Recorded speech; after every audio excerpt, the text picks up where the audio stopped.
it's going to be interesting to see how Petal can start. We've noticed, and we've talked at length over the last couple of games, of how they've been a great second-half team, but kind of dug themselves a little bit of a hole. We can't do that tonight against the Tigers. No, sir. We've got to put 4 quarters of good football together tonight. And, of course, I always harp on this, and Corey, is turnovers. In a big game like this, if you have 2 or 3 turnovers, you can really dig yourself in a hole real quick. So got to stay away from the turnovers. But I tell you, one phase of the game, I think that we've got the edge tonight, and that's the kicking game. We have a very solid kicking game, so that could play a big part in this game tonight. Well, all phases, of course, are important, but, if you can have that X factor, if you will, with your special teams, kicking the ball, punting the ball, and not turning it over, if you can win that phase of the ball game, Tommy, I couldn't agree with you more. It looks like we're just about set for football. The scoreboard says 12 minutes straight up. Teams are just about to take the field. Petal on the far sideline from us, wearing their all-white jerseys with their red trim, white helmets. Hattiesburg with their purple jerseys and their yellow pants. We're getting ready for football and district play. And like you said, Tom, you summed it up well as we came on the air. This is an electric playoff-like atmosphere. The important thing, of course, getting out to 1-0 in the district, we can't say enough about that. But, we're looking at these teams, as we said before, to kind of beat up each other a little bit. So health coming out of this game healthy, and if they can get this win tonight, we can't say enough at how big that would be. Yeah, no doubt about it. And let me say one thing, too, Corey, before we get started. I want to say a lot of thanks to the people here at Hattiesburg High School. They've got a brand-new press box called the Ted Tippett press box, and this is really nice up here. They fed us and had us some drinks, and it's just a really nice atmosphere up here. So I'd like to say that right off the bat. Thanks to the Hattiesburg High people for taking care of us here tonight. Absolutely. Thank you for saying that. It is a beautiful press box. I've seen this press box grow, as I'm sure you have, Tommy, over the years. And 6A football in South is alive and well, and these stadiums and press boxes are a sight to be seen. So Petal taking the field. It looks like they're about to receive. They're going to drop Jamarcus Reeves and our number 9, our Tyus Rain. Tyus coming off of a 5-touchdown performance in his last ball game. So it's going to be hard to top that, but we'll see what can happen as we get set for football here. Tommy, any last thoughts? Well, Marcus did talk about the running game. He said it's going to be very important for us to have a good, solid running game tonight. It's a short kick. Evan Watson will kick off. It'll be taken, a fair catch called for and made at the 25-yard line. It looks like Kyle Reynolds out there. So Petal will start from their own 25. And let me go ahead and tell the listeners tonight, Corey, that after talking with Coach Boyles tonight and look at some of the film of Hattiesburg, they are 99.9% of the time tonight, they are going to blitz. They're going to bring one of their linebackers. They play what they call a one high, one safety back. So they're going to bring one of those linebackers every time. So very important that we pick up those blitzes. And our folks here are working diligently. We appreciate them trying to fix some of these technical difficulties. I think some of that buzzing that you heard in your ear or on the radio there, you're not hearing anymore. I think we just got some of our problems corrected, so we're excited about that. So Petal getting ready for their first play from scrimmage, moving from our right to our left. We'll start this drive at their own 25. Double receiver slotted out to the left. Barkern's in shotgun. He's going to hand it off inside to Rain, and not much doing on the first play, Tommy. Well, the left side linebacker was actually in position to blitz, and I actually ran right into our tailback. So not a whole lot of room there for Tyus. Little humid tonight. Petal looks like they're going to go no huddle here, and Hattiesburg shifting around a little bit on defense, and Barker will check back out to the sideline. Have to kind of keep an eye. It was 82 degrees roughly at kickoff, so fatigue, heat may become a factor. Of course, these teams, I'm sure, are both extremely well conditioned. Corey, as many men as they've got on the line of scrimmage, if we bust through there, it's going to be a good run for Tyus. They have 10 of their 11 defenders within 4 yards. Barker, there's the seam route. There it is up to Reeves up near midfield. A beautiful pitch and catch. Reeves comes up. He is fired up with the football. Move the chains. That's going to move the football out to the 49-yard, 24-yard pitch and catch there, Tommy, to Jamarcus Reeves to start off for Petal. That's about as nice a pass as you're going to ever see at any level of football. That was a fine pass, a fine throw by Larson Barkham, and great job again by the offensive line picking up the blitz and giving him time for Marcus to get open. Little chip block there by Rain to Barker's right really gave him that extra split second. This is going to be Rain on the draw play, straight up the middle. Pocket closes, or the hole closes pretty quickly. Number 90 in for Hattiesburg. That's Antonio Baggett in on the tackle. they're not very big on the defensive line, but they are quick. So that's one thing you'll see tonight. If we can, that we will not have a whole lot of success going sideline to sideline. We got to bust it up through the middle like we did the last few weeks. So it's a 2-yard gain, it looks like, into Hattiesburg high territory at the 49, 2nd down and 8. Petal moving again from our right to our left. First drive of the game, and it looks like there is a flag down on the field as the side judge trots in. Well, he points to Hattiesburg. I don't know if they got lined up all sides or. It is an encroachment penalty. There you go, lined off sides. So 5 free yards for your Panthers. Move the ball down to about the 44-yard line. And it'll bring up 2nd down and a short 4 for the Panthers on the first drive of the game. And this is going to be interesting, Tommy, to watch how this unfolds. I think Petal may feel like they may be able to pick a little bit on that passing game. Hattiesburg does like to cheat up at the line of scrimmage a little bit. Yes, they do. On 2nd down and 4, handoff on the left side. Rain busting a tackle straight ahead down to the 35-yard line. This will move the chains and a first down for the Panthers. Actually, Hattiesburg had 2 linebackers in position to make the tackle. He just made a great move and cut it back up in the middle. So good job by Tyrus Rain. Was a good job. Bulls with a good opening drive here for your Petal Panthers. And that's what you want to do, Corey, is keep that defense on the field as long. I know it's not 90 degrees, but still, keep them on the field as long as you can. You're right. Here's Barker in shotgun on first down. Handoff inside to Rain. Tough yardage. He'll pick up maybe 3 on the play. I've already noticed, Corey, that they're not bringing those linebackers quite as much as I figured they would early in the ball game. And I guess that's because of that seam pattern that we completed a while ago. Looks like they're really trying to allow Petal to dictate the play, and they're going to respond and see what happens. Tell you what, Larson Barkham is a smart quarterback, so he reads blitzes very well. 3-step drop, Barker under pressure is going to step forward with the football and spin his way down. He's thrown to the turf at about the 29-yard line. It'll be another 3-yard pickup. It'll set up 3rd and call it 4. Hey, good job by Larson. Corey, you saw it. He almost was dropped for about a 3 or 4 yard loss and was able to escape the tackle and make some positive yardage out of it. That's that X factor that Barkin really gives them. He's not, of course, Anthony Alford with the football, but it gives him that a little bit of extra time, and when a play does crumble around him, and he does have the feet and the athletic ability to make a little something out of nothing. 3rd and 4, Barkin firing out, and the flat pass is complete. This will be enough for a first down inside the Tiger 20-yard line. Out there in the flat, that's Revies again. I'm sorry. Go ahead, Tommy. I'm sorry. A little out pattern, about 5 yards and out, and of course, the defensive back was playing a little softer, so he was able to get the pass to him and enough time that he could get some positive yards and get the first down. Good job by Larson. Great job. Good job by the offensive line, giving him the time to let that play develop. On the rollout, firing out in the flat, completed down to the 18-yard line. It's first down and 10 for the Panthers. Just under 9 minutes to play first quarter. First drive for either team, so we are scoreless. Barkin, handoff inside. Not much doing this time. Rain will pick up maybe 2. I tell you what, Corey, though, that play is so close to busting one up the middle. They are playing so many on the line of scrimmage. So hopefully Tyus can break one and get us a score here. That's right. You're exactly right, and we'll see what happens here. You keep picking up 3-4 yards at a pop. Wear down that defense, keep them out there for a long, sustained drive. This is a good all-around for the Panthers. So Barkin's in shotgun. He's got single receiver slotted out right and left. He's going to keep it straight ahead. He gets down close to the 10-yard line. He's going to be about 2, maybe 3 yards shy of the first down. Yeah. It seems like Hattiesburg kind of bit on the handoff to the tailback, and Larson just kept it and got some good positive yards. Boy, big play here. Need to keep this drive going. Absolutely. They're down deep into Tiger territory. Again, the ball is spotted at the 11-yard line. Started this drive at their own 25, so they've moved methodically down the field from our right to our left. First drive of the game as our clock ticks under 7:45 to play in the first quarter. 3rd down and 2.5. It's going to be Rain on the right side. I believe he's going to be close to the first down as he's thrown back.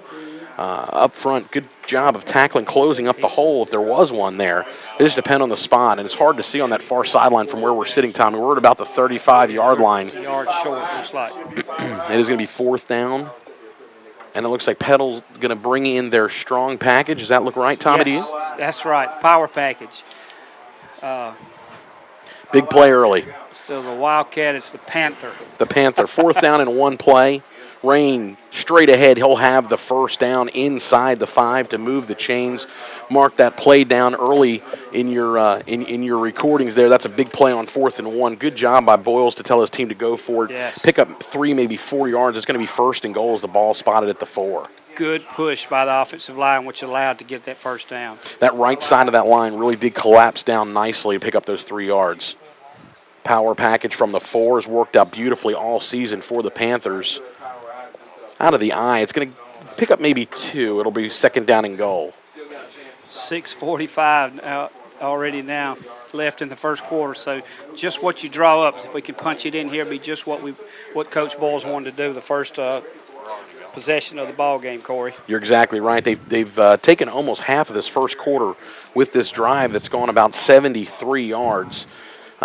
So we'll see what happens here. It looks like a heat timeout on the field as the officials will stop to get some water. Petal will call actually their first timeout. So 6 minutes, 39 seconds remaining in the first quarter. We are scoreless here from D.I. Patrick Stadium, the Tigers and the Panthers. And Tommy, 2nd down and goal upcoming. It looks like the ball is just inside the 3.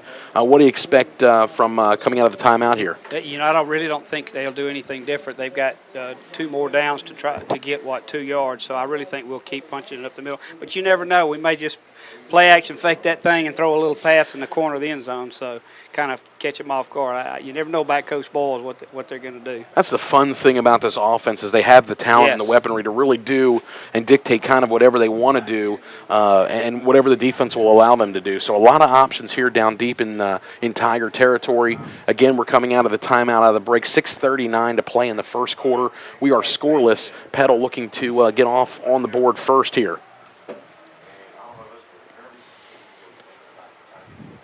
What, 2 pass completions, and the rest has been just hard-nosed running the football. Exactly right. 2 beautiful balls by Larkus Barker out. One out in the flat, a 24-yard pass to Revies. Here's the 2nd down and goal play and hit immediately at the line of scrimmage.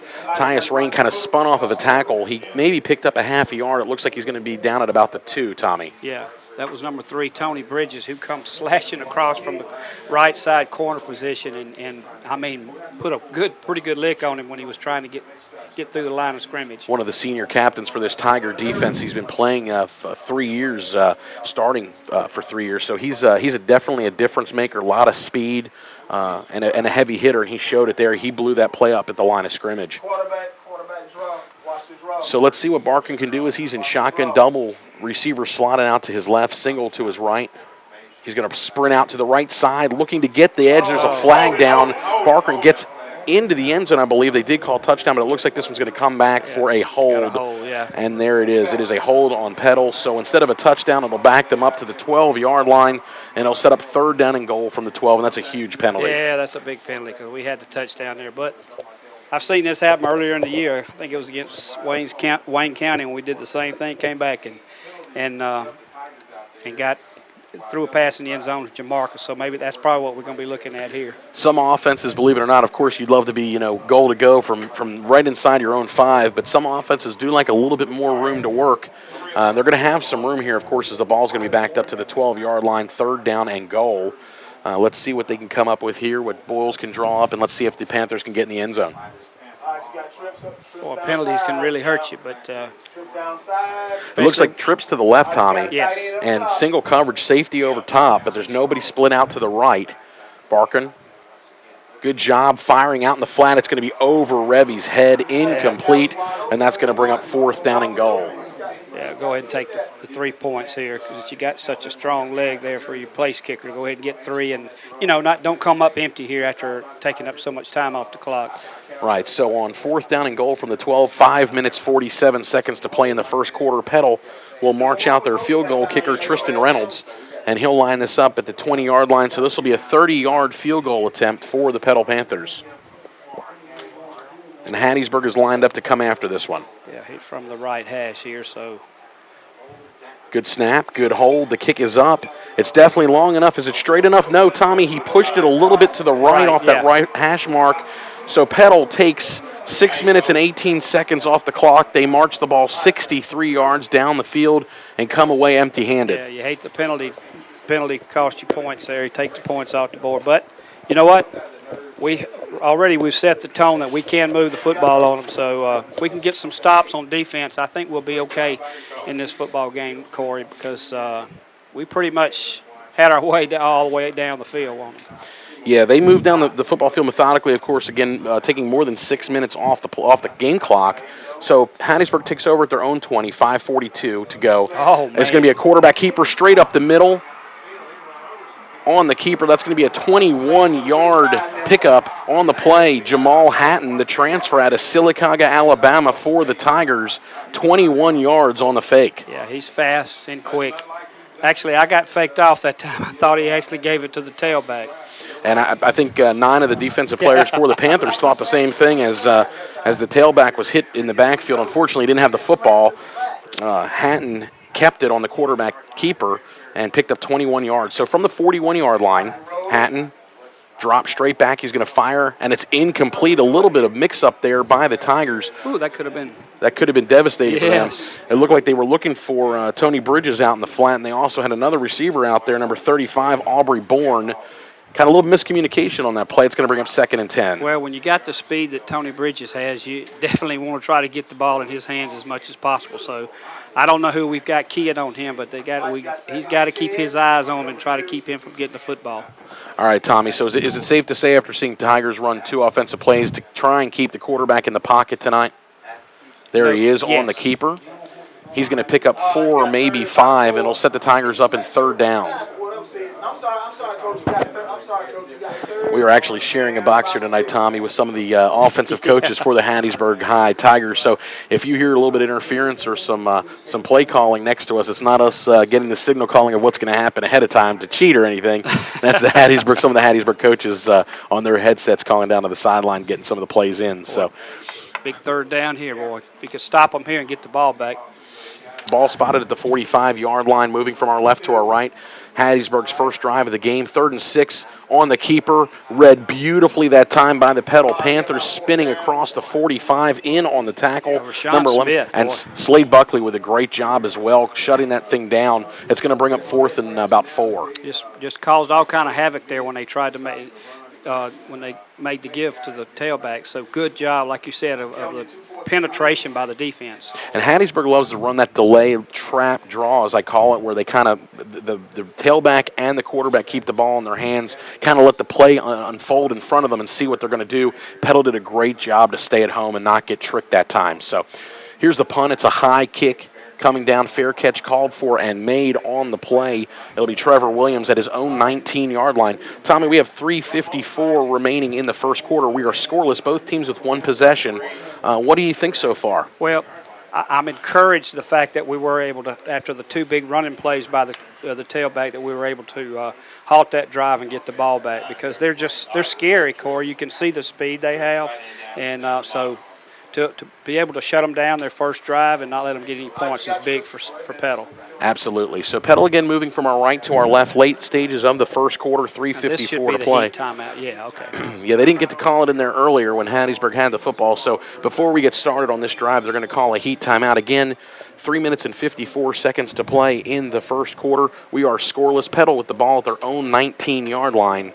And again, we can't say enough about the enormity of this game. It's not, you lose and you're out of the playoffs, Tommy, or anything like that, but with the talent in this district, with the Meridians, the Brandons, Hattiesburg, Oak Grove, one of those teams is going to be left out of the playoffs. Yeah, and you want to be 1-0 after the first game. Now, I mean, what team doesn't? It's just so important to get that first district win and go from there. But I know 3 years ago, I was talking to somebody today that 3 years ago we were in this type situation, and Petal won the football game and went on to win the division. It just kind of, because they were struggling up to the Hattiesburg game. So yes, it's big for both teams. And these two teams, this is a big rivalry that these two teams have developed. Of course, they're only 7, maybe 8 miles apart. Petal's traveled across Leaf River to come and invade D.I. Patrick Stadium. Obviously, it's well documented these teams don't like each other very much, and that's okay because they're rivals. Same district, same town. Yep. Barker in shotgun, first down. On the possession, it'll be Rain on the left side. He'll pick up 2. All right, same personnel. Not a whole lot of running room so far right there. off tackle for Petal, but Hattiesburg's done a good job of clogging up the middle of the field. It looks like if Hattiesburg wants to get anything, or excuse me, if Petal wants to get anything going, they may have to spread it out a little bit and then pound it up the middle. tell you what, with that one safety deep, you got, if somebody can get across on that seam route again, it could get some pretty good yardage, and I look for us to do that here the next few plays. From the 21-yard line on 2nd down and 8 under a heavy rush, Barkin did a good job as the ball was batted up in the air on the corner blitz for Hattiesburg. Number 20, A.J. Fairley, got in there and batted the ball straight up in the air, and a good heads-up play by Larson. Sure did, because that ball was still up in the air, and Larson just walks over and bats it down to the ground to make sure nobody in a purple jersey could snag it and run into the end zone. Absolutely. So this is going to set up a 3rd down and 8, an important 3rd and 8 as Petal's kind of deep in their own territory again. There's 3 minutes and 16 seconds to play in the first quarter. We are scoreless. Petal moving from our right to our left. They're about out of time. The play clock's running down to about 5. Barkin changing the play. They have double slotted left and right. Barkin under a heavy rush is going to step up. He's hit as he throws. It's incomplete. It looked like they were looking for a flag deep over the middle. It looked like there was some contact maybe on Jamarcus Revies. There's no flag down. It's going to bring up 4th down. It was contact for number 1. Hey, they was in doubles.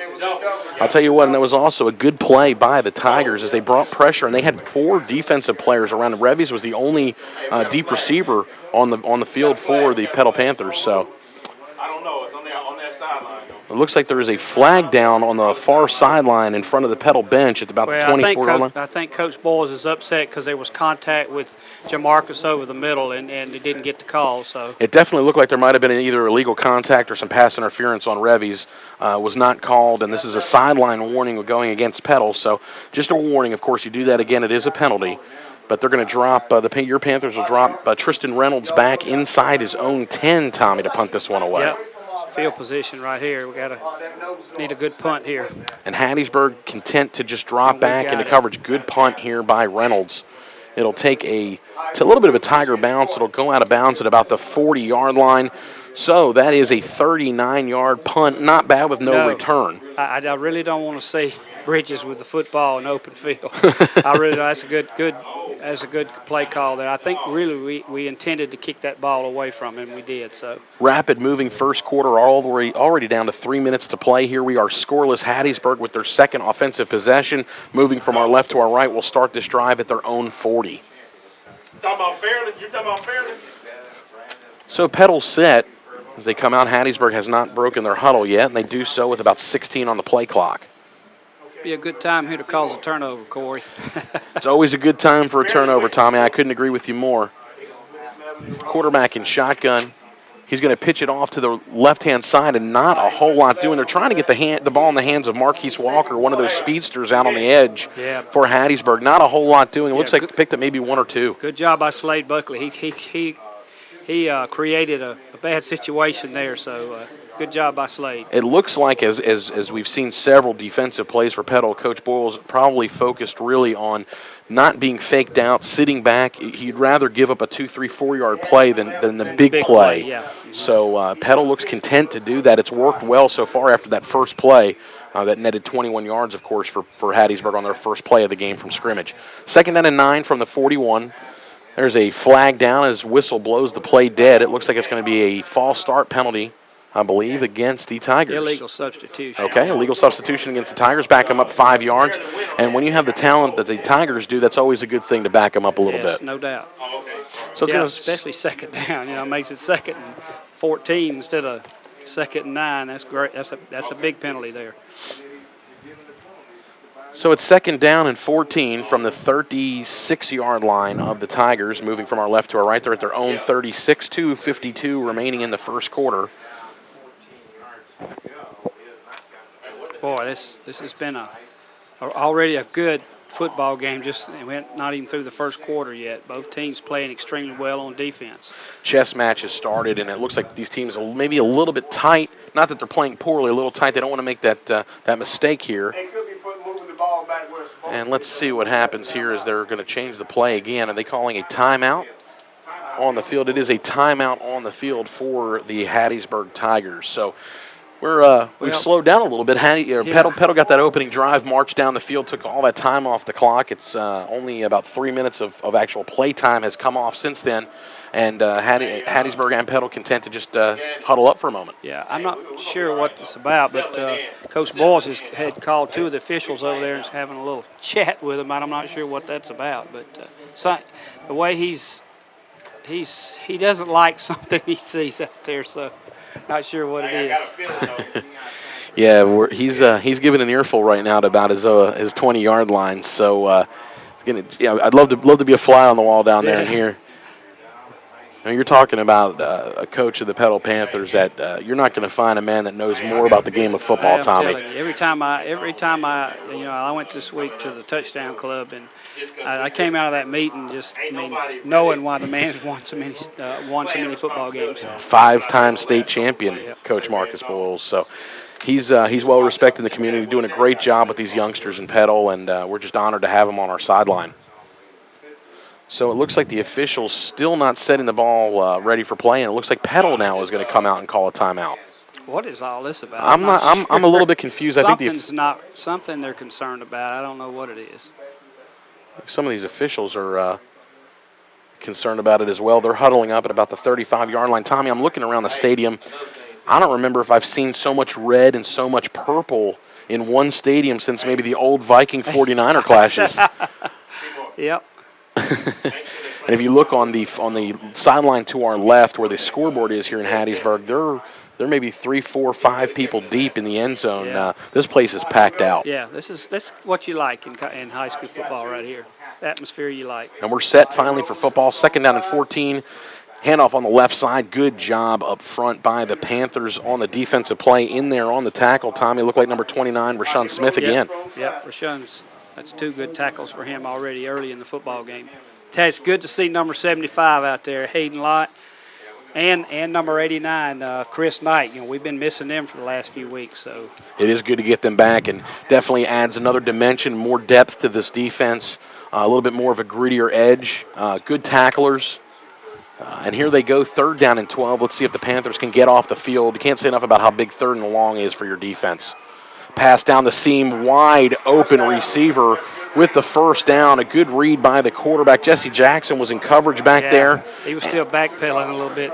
And a little bit lucky for this Panthers defense that ball was underthrown a little bit. He was open. Aubrey Bourne had to come back and get it a little bit and fell down as he caught it, but they're into Petal Panther territory at the 41-yard line. And a flag as the Panthers break the huddle. Too many men, I believe. And the huddle is a sideline warning against the Tigers. So 2 early sideline warnings, 1 against each team. Yep. We have 2:09 to play here in the first quarter. Hattiesburg moving from our left to our right, have a first down in Petal Panther territory at the 41. I'm wondering if High School Association has stressed that during the off season, because I've already seen a lot of those sideline warnings. I can't remember seeing so many as I have seen either so far this season. Pass again, down the seams, open, falling down with the football in his hands again. Number 35, Aubrey Broom, and Hattiesburg has found something that's working over the middle.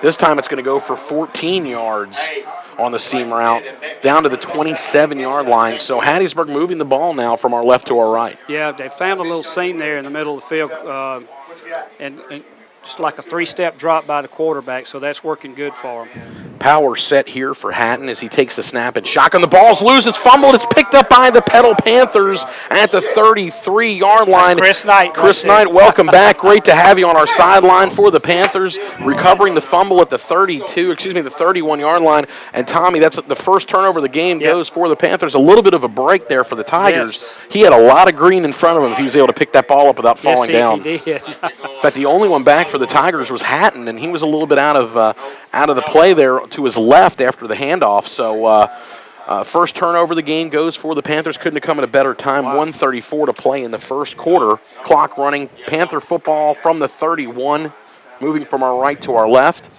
Markins in shotgun. Double receivers out to the left. Here goes Rain straight up the middle. He'll pick up about 3. Well, I like to see that good push by the offensive line. We keep doing that the rest of the night. We're going to score some points, no doubt. So There's some little bit of room inside that time. Gain of 3. It's 2nd down and 7. Barkern's in shotgun. We're under a minute to play in the first quarter. It's going to be a handoff right side. Not a lot going there for Rain, and he actually makes something out of nothing to get back past the original line of scrimmage. He was dancing back inside his own 30. Tom, it's going to bring up 3rd and 12. Yeah, Hattiesburg is really penetrating very well from the defensive side of the ball. They're penetrating and causing havoc. So we're not even able to get the ball and get it upfield. So I look for us to start throwing the ball a little bit more here. Well, this is a big play. They actually spot the ball at the 32-yard line with 24 seconds to play in the first quarter. So it's 3rd down and 9 as Barkern checks out to his sideline clock, ticking down to 3 on the play clock, 2 and 1. And Petal barely gets the play off. They do not. They actually whistle this play dead for a delay of game, I believe. Yep, they do. They call a dead ball delay against the Petal Panthers. So this will back them up 5 yards. It's going to bring up 3rd down and 14 now from their own 26. Yeah, we're going the wrong way, Corey. We got to, you got to keep the chains moving the other way. So I know Coach Bowles is a little disappointed right now. And Hattiesburg needs to do a little bit of a better job as far as the play clock goes, and it looks like he's probably just going to be content here now as they start the clock to run out the clock to end the first quarter, and that is exactly what's going to happen. So that is the end of the first quarter of action here. Our score is 0-0 Hattiesburg and your Petal Panthers. You're listening to Petal Panther Football on 93.1 WGDQ. We'll be back with our second quarter right after this.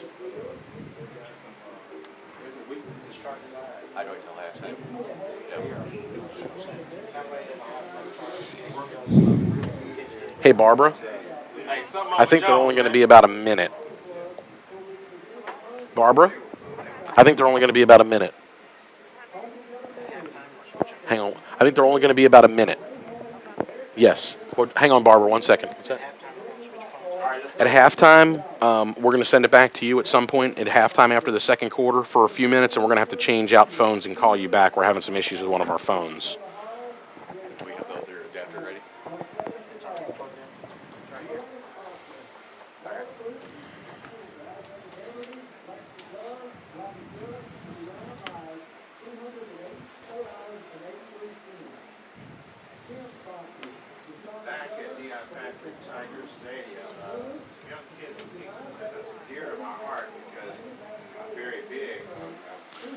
Welcome back to D.I. Patrick Stadium here on the campus of Hattiesburg High School. Sorry for that interference there. I'm not sure exactly what that was. Didn't mean to just blow out your radio there or whatever your listening device is. Tommy, we're scoreless as we get ready to start the second quarter here at D.I. Patrick. Yeah, after the first long drive, Corey, we just hadn't looked in sync on offense. So I don't know if you can credit, I guess you could credit Hattiesburg's defense to maybe adjusting a little bit to what we were doing that first drive. But hopefully we can get that momentum back on offense because we've proven we can stop Hattiesburg. Well, it's going to be a 3rd down and 14 as we come back to play here. There's some folks out on the field being awarded. Looks like they're recognizing some folks from the community or maybe from the school here in Hattiesburg. So we're going to be just a moment getting set for action, but it is going to be 3rd down and 14. Ball at the 27-yard line now as Petal will be moving from our left to our right. So we are getting ready for action. Again, we are scoreless in the Hattiesburg Petal football game here at D.I. Patrick Stadium.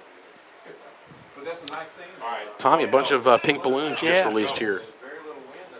Because we can't hear the PA because there's no windows to open up here, so right. I'm not exactly sure what that was all about. But American Cancer Society. Awesome. Thank you, sir. Great organization, one that's near and dear to my heart. So it's very cool to see that done and those balloons go straight up. So 3rd down and 14, Barkern in shotgun, dropping back. He's going to throw it out on the wheel route. It's caught down the sideline. 1st down yardage and more by Rain out of the backfield into Tiger territory. Out of bounds, Tommy at the 42 in business. Huge play for the Panthers. That was a great play call, bringing Tyrus out of the backfield because they were totally, you could tell they were totally shocked when he come running out of the backfield, and he was wide open. He was. That wheel route has worked several times so far this year. I love that play call. Get your receiver out in open space, get him the football, let him do his work. So That was a 3rd down and 14 conversion from your own side of the 50. Big play to move the ball down. I mean, now that was a 32-yard pickup on 3rd down and 14. Barker, 3-step drop, fires down the seam just over the hands of Revies, and he had him. He had him on the slant. He just overthrew him a little bit, and that could have been a huge play if that's completed. Good job again by the offensive line picking up the linebacker coming in. So. We continue to do that. That pattern's going to work some more tonight. I agree. It sure will. It looks like it. Bridges was back in coverage, but he had a little bit of a bad angle. The receiver, Jamarcus Revies, definitely had the positioning to catch that football if it was thrown about a foot lower. So Barker on the handoff inside to Rain. He'll be down inside the 40 to the 39. Give him about 3. It'll set up 3rd and 7. Boy, that was one of those times. I know you've seen it a lot in football. Didn't know whether or not he wanted to go ahead and hand it to him or do the quarterback keeper. And I've seen so many times that ball get fumbled. But good job by Tyrus getting a hold of the football and getting some positive yards. So 3rd down and 7, ball at the 39-yard line. Petal again wearing all white, moving from our left to our right. Barker, 3-step drop, fires out in the flat. Another 3rd down conversion for a 1st down out in the flat. Beautiful pitch and catch down to the 26-yard line. Is that Revies out on the far sideline? Yes, that's Jamarcus. Yeah, just a little out route. That's all it was. And we've had success with that. That's the 2nd time tonight. So they're so conscious now that seam pattern, Corey, that they're backing off. They're giving him too much room. So that's great. I'm glad they are. But you just can't give Jamarcus that much room. No, way too talented. He'll burn you every time, and Barker's going to put the ball on his numbers when he has that type of time to throw it. So another 3rd down conversion. Spot the ball at the Tiger 26, 10:55 to play in the 2nd quarter. This pass out in the flat is caught, and it's going to move the chair. Down inside the 20. Spotted Kyle Smith. It is Kyle Smith on the completion down to the 17. That's a beautiful pickup on that play of about 9. He's only about a yard shy of the 1st down. Kyle has those soft hands you like to see in a wide receiver, Corey. I like to see him throw it to him more often this year. I hope for the rest of the year because he's one of those receivers that you like to throw to. Yeah, he has great hands, like you said, and it seems like every time they throw him the football, he does make a catch, and he likes to catch it with those fingers, which is beautiful to see. So 2nd down and 1, Rain inside the 15 down to about the 14 to move the chains. Yeah. Another 1st down. Petal has a nice drive working here as they're inside the 15 of Hattiesburg again for the 2nd time. Last time, unfortunately, they didn't come away with anything, but they're going to move the chains. 1st down for the Panthers as the clock has stopped moving here. And there it goes. They get it set for play. We're under 10:40 to play here in the 1st half of a scoreless game between your Petal Panthers and the Hattiesburg High Tigers. Just a good job of balanced offense, Corey. Just what you want. So Barker in shotgun, looking out in the flat, pass is complete. Revies trying to make a move, and a great job out there in open space. Is that Bridges for the Tigers? Yeah. Good job. And Jamarcus Revies just threw a football at Bridges, and then Bridges kind of pushed him. And I believe they're going to call a retaliation penalty against the Tigers on this play. Maybe another sideline warning. There's several flags down. Tommy, what did you see over there? I couldn't tell. We'll have to see what happens here. Usually when a guy retaliates, he's usually the guilty party. Of course, Jamarcus did get up and kind of flip the football at him, which would probably not make too many guys happy if they had that done to him, especially as a defensive back. That's a shame, too, because Bridges made a great play. But here's the call. Dead ball. It's a sideline warning against Petal. No, that's that was the first call, was a sideline warning. So they're going to be offsetting unsportsmanlike conduct on both sides. Both sides. Okay, so there's going to be offsetting penalties, and it's probably got the call right. Again, on the 1st down pass out in the flat, went for no gain to Revies, and as he got up, he kind of flipped the ball to the defensive back who made a great open field tackle. Bridges wanted nothing to do with it, and he pushed Jamarcus off of him. So offsetting penalties here. And as the officials will talk about it, it's probably going to just set up 2nd down and about 10. See, I lost eye contact after they actually pulled him down, but he kind of slung him to the ground. So, well, it looks like the official came out of the huddle with the ball. Are they moving it back to the 29-yard line here? Well, I really have never understood why they do these things. I mean, it's all setting. Why go back, move the ball, and move it back? That's ridiculous. The official actually came out of the pile with the ball, moved it back 15 yards, and then brought it back 15 yards the other way. So, in essence, he just walked 30 yards, Tommy. Maybe he just needed to exercise. Okay, it's very probable. But all that amounts to is a lot of nothing, because now it is 2nd down and 10 from the 14-yard line. So, again, that was a dead ball foul after the play was over. So it's 2nd and 10 from just inside the Tiger 15. 10-12 to play in the second quarter. We are scoreless. Barkins in shotgun. He's got Jesse Jackson out to his left and 2 receivers split to his right. No Revies in the game. Fade round into the back of the end zone. It is caught. It is a touchdown for the Petal Panthers in the back of the end zone. Wow, what a great play. It looks like he got 1 foot down in the back of the end zone. It is a Petal Panther 15-yard touchdown pass. What a great job by Jesse Jackson back there. And Larson Barkham. You know those kind of pass patterns. You throw the ball where nobody else can catch it but your receiver, and that's exactly what Larson did. Great pitch and catch, like you said. And when you have a receiver like Jesse Jackson, who's listed as 6'1", he plays a little bit bigger than that. He's definitely a tall young man, able to go up and get that under a little bit undersized defensive back. So here comes Tristan Reynolds on to attempt the point after. It's a good snap. It's a good hold. The kick is up. The kick is good. Our score with 10:05 to play in the second quarter. Petal Panthers 7, Hattiesburg nothing. So, Tommy, we talked about the importance of defense. Hattiesburg getting off on the right foot in the first half. They've struggled the last couple games defensively in the first half. Couldn't really ask for a better start defensively to this game. No doubt about it, Corey. And what really makes that drive so impressive is the 2 third-down conversions that we had. And they weren't 3rd and 4 or 5. They were 3rd and long. They were 3rd and 14 and a 3rd and 7. Yeah, so that's a good sign. And when you can convert those kind of third-down situations, I do like the way we're mixing it up too. Just a great job of throwing from sideline to sideline, a little in the seam pattern, and you come back and run the tailback right up the middle. It really keeps the defense off balance. So hopefully we can continue to do that the rest of the first half. We really need that first half, like we talked about, play 2 complete halves. We haven't done that lately, so maybe we can put together two complete halves tonight. Well, with the talent that this Petal Panther team has on both sides of the ball, I would not want to be the team they're playing when they put 2 good halves of football together. Ask Wayne County about that. Yeah, that's right. So 7-0, your Petal Panthers out in front of the Hattiesburg Tigers here at D.I. Patrick Stadium. Petal striking first for the first time since the Wayne County game. Is that correct? Yes. We need Tristan to kick this thing in the end zone. I really don't want the ball in Bridges' hand. No, you don't. There's a lot of speed back there for this Tigers team. So there's the whistle. We're ready. Reynolds approaching the ball. He will kick it away.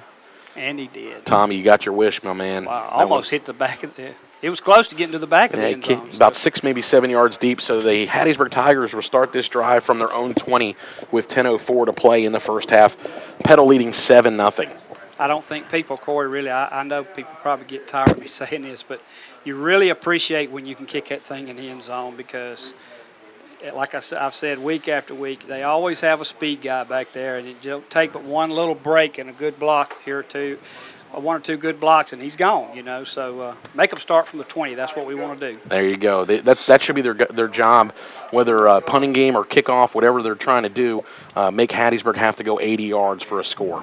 First play for the Tigers on the keeper. Pass out in the flat is incomplete. In and out of the hands of number 8, DeAnthony Williams. And it's going to bring up 2nd down and 10. And there was a little bit of running room over there had he caught that football. Well, they caught us in a blitz from the left side. We had 2 linebackers coming, and they rolled out to the left side. We were coming from the right side. So if he would have caught the ball, he probably would have had some pretty good yardage. So it's an incomplete pass, and it's 2nd down and 10 from the 20 as Hattiesburg moves from our right to our left. Petal leading 7-0, trying to keep up that defensive pressure. And there's flags down on the 2nd and 10 play, and it looks like it's going to be a false start call against the Tigers. And you can credit that to our the stunning of the defense. They're just kind of sneaking up to the line, and you know what I'm talking about. Just kind of sneaking up there and acting like they're fixing to come and backing off. It kind of threw their offensive line off. So that's good job by the defense. Yeah, they had two linebackers and a defensive back. Looked like they were going to shoot through the A, B, and C gap, and Hattiesburg unfortunately couldn't hold their line, as they say. They jumped, so it's going to bring up 2nd down and 15. Spot the ball at the 15-yard line. That's big, Corey. 2nd and 15. You know, back them up as much as you can because they can break one any minute. Ooh, pass out in the flat this time will be caught. Beautiful play out in the flat. Great job. Number 7, big Jalen Bonet. Good job to stay at home on that play, Tommy. A gain of only 2. Yeah, good job by, like you said, staying at home there. And this is another thing, you know, Petal's gotten accustomed. Their defense is really, it's been hot. You know, we're getting to the end of September, so it's been hot out. And their defense has become accustomed to being on the field so much. This is going to be a nice change of pace if they can keep getting off in these short drives for Hattiesburg to keep them fresh throughout the game.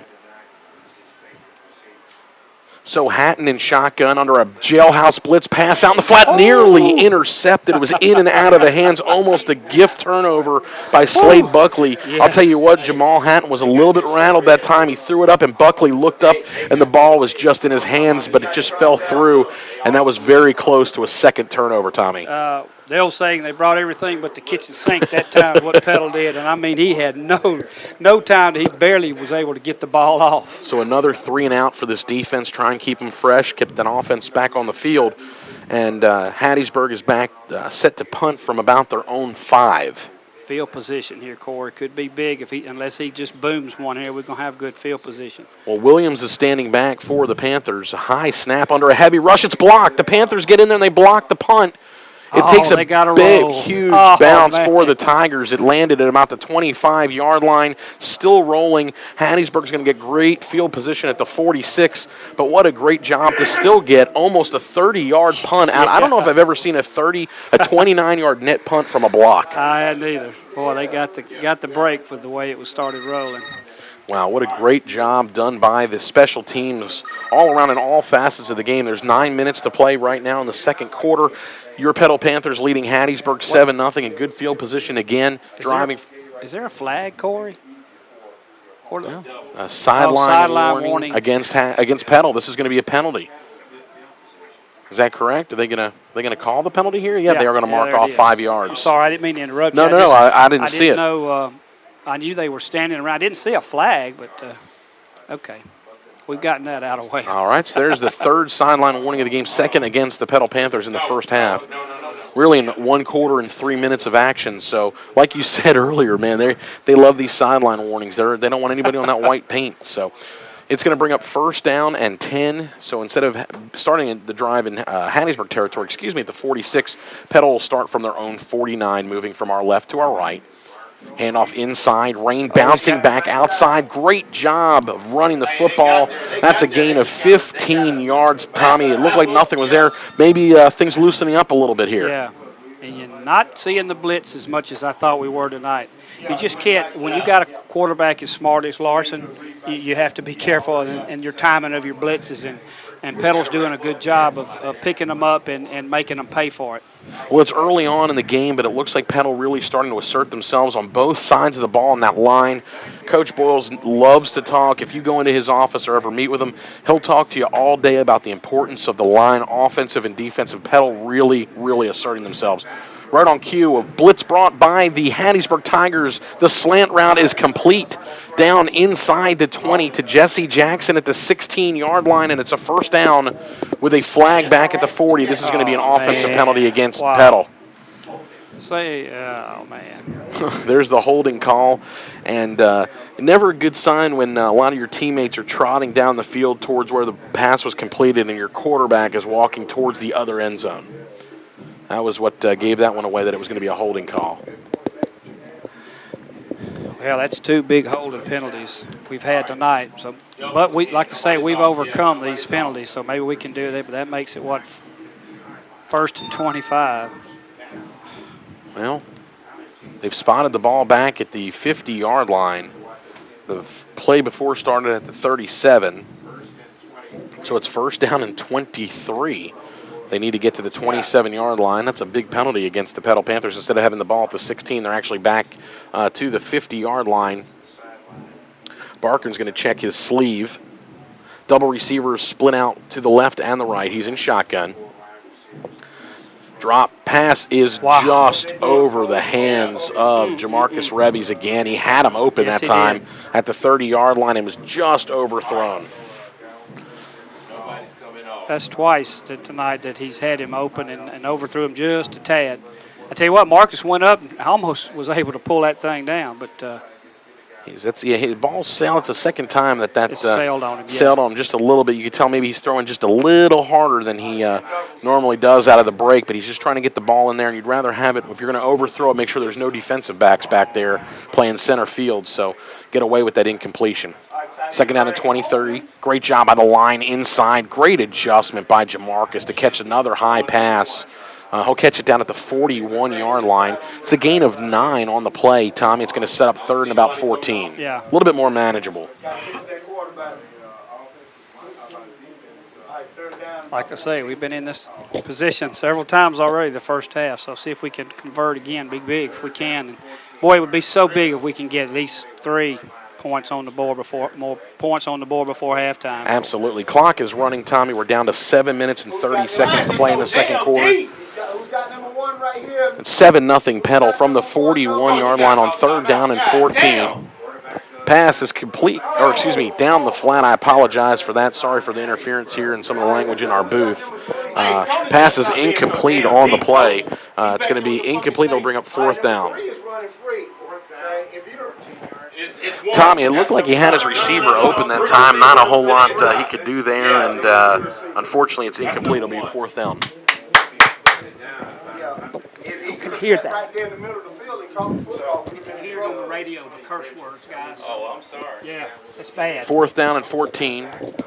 Here's Tristan Reynolds to punt. It's a high kick. Fair catch called for and made inside the 10-yard line. Good punt by Reynolds.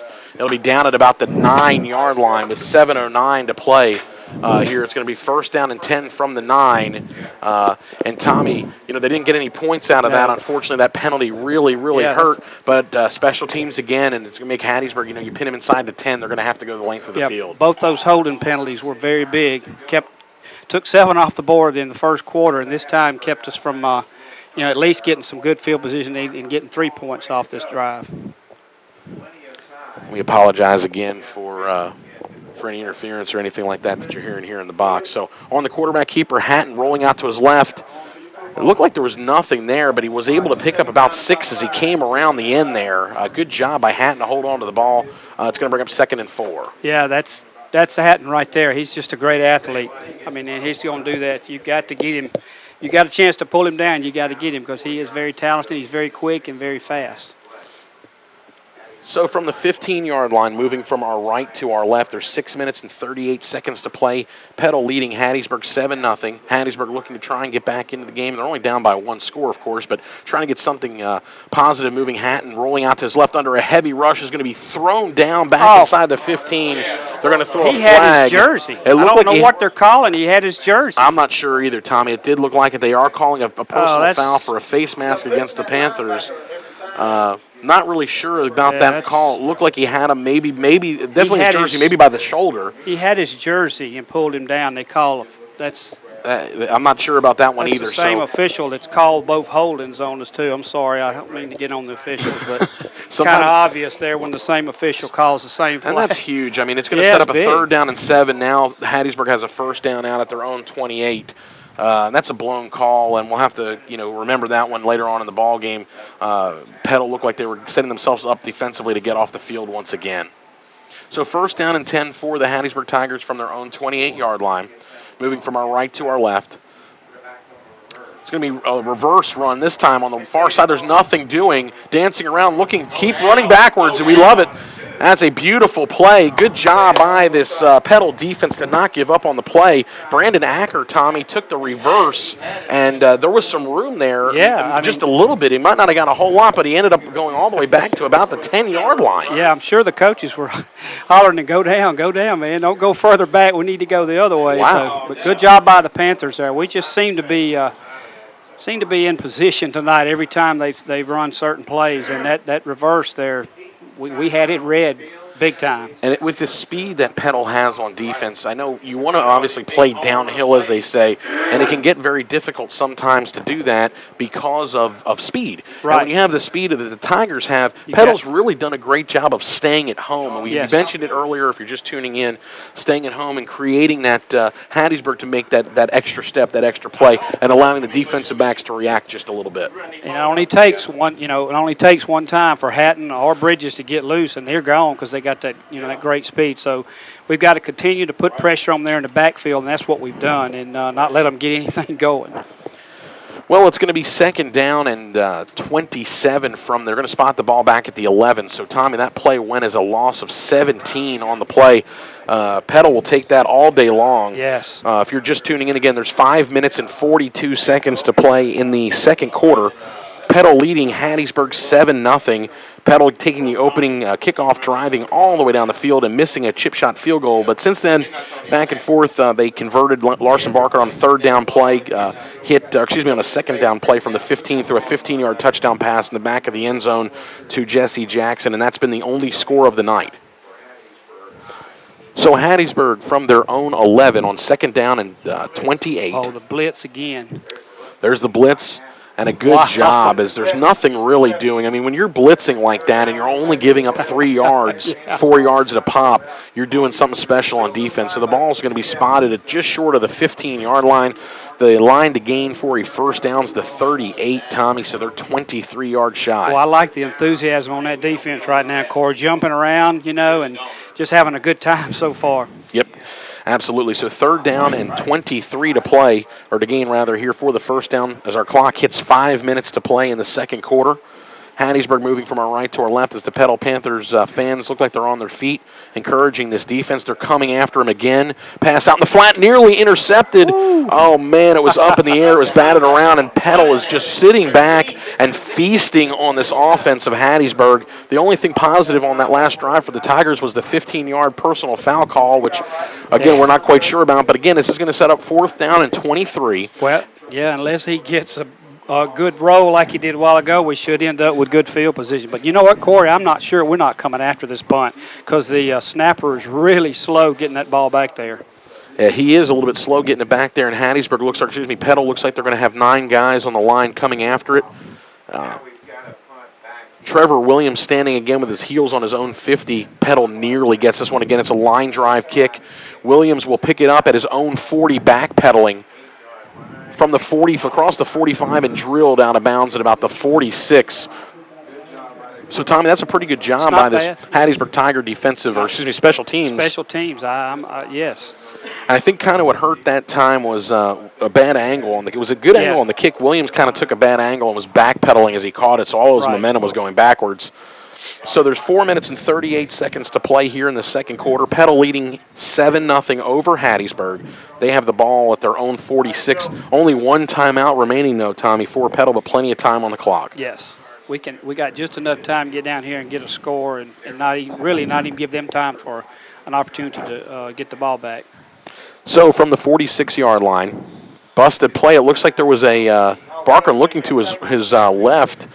And it was Rain who took the ball out of his hands. Actually, that was Wyndham. I apologize there. Look, was it? Of course, our windows are closed here in the booth, so I thought I heard a whistle. I'm not sure what happened. I think Larson Barker actually thought he heard a whistle. Did you see him look over to the sideline? I did. I know. I see what you're talking about. And Wyndham was stopped 3 or 4 yards in the backfield. He did a great job to even get anything positive. He got about 2 yards. Here we go. Hard count. There you go. Good job, Larson. So instead of second down and 8, Larson Barker looks like he got Hattiesburg offsides.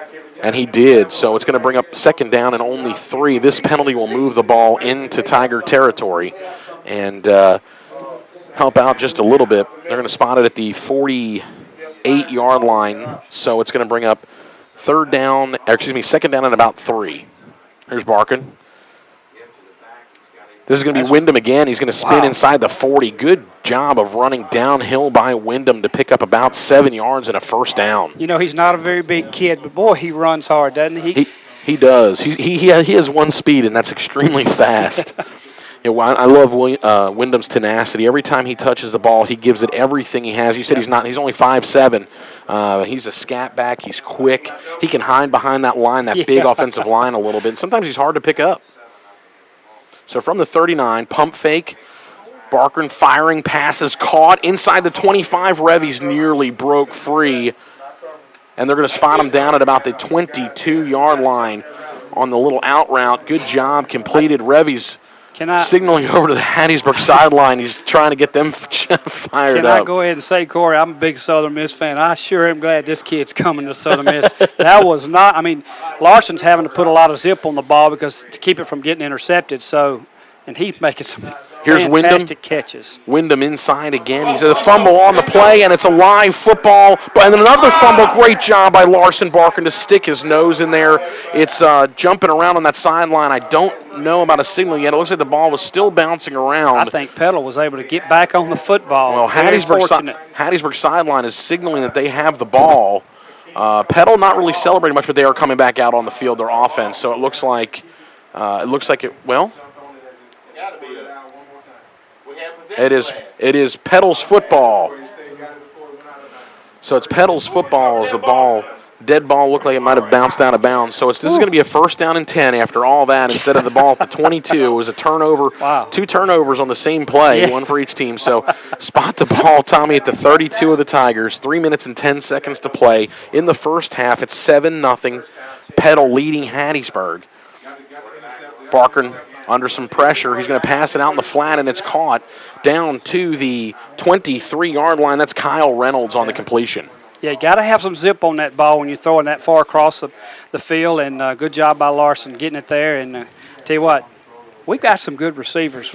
We've got some good hands out there. That helps too. We talked in Picayune at length of the importance and the great job Todd Pinkston does, and just if you look at positioning too, Tommy, this play here is going to pick up a yard, maybe too close to the 1st down stick on the run. Yeah. But, Tommy, if you look at the positioning, if you watch Petal's receivers, Todd really teaches them, of course, to catch the ball with his hands.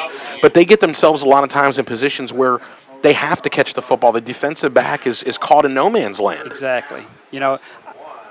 Corey, I'm glad you said that because so many times I forget about who the wide receivers coach is. And when you have an NFL alum as your wide receivers coach, assistant offensive coordinator, I mean, you're doing some good things.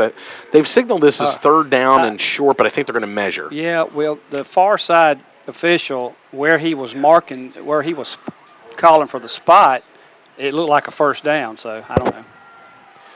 Well, the official's going to trot over and see there. Yeah, they're going to bring the chains out and measure. It looks like the line to get for the 1st down was right at the Tiger 22-yard line, and it looks like they're maybe – Tommy, you're the guru. It's by the nose of the football either way.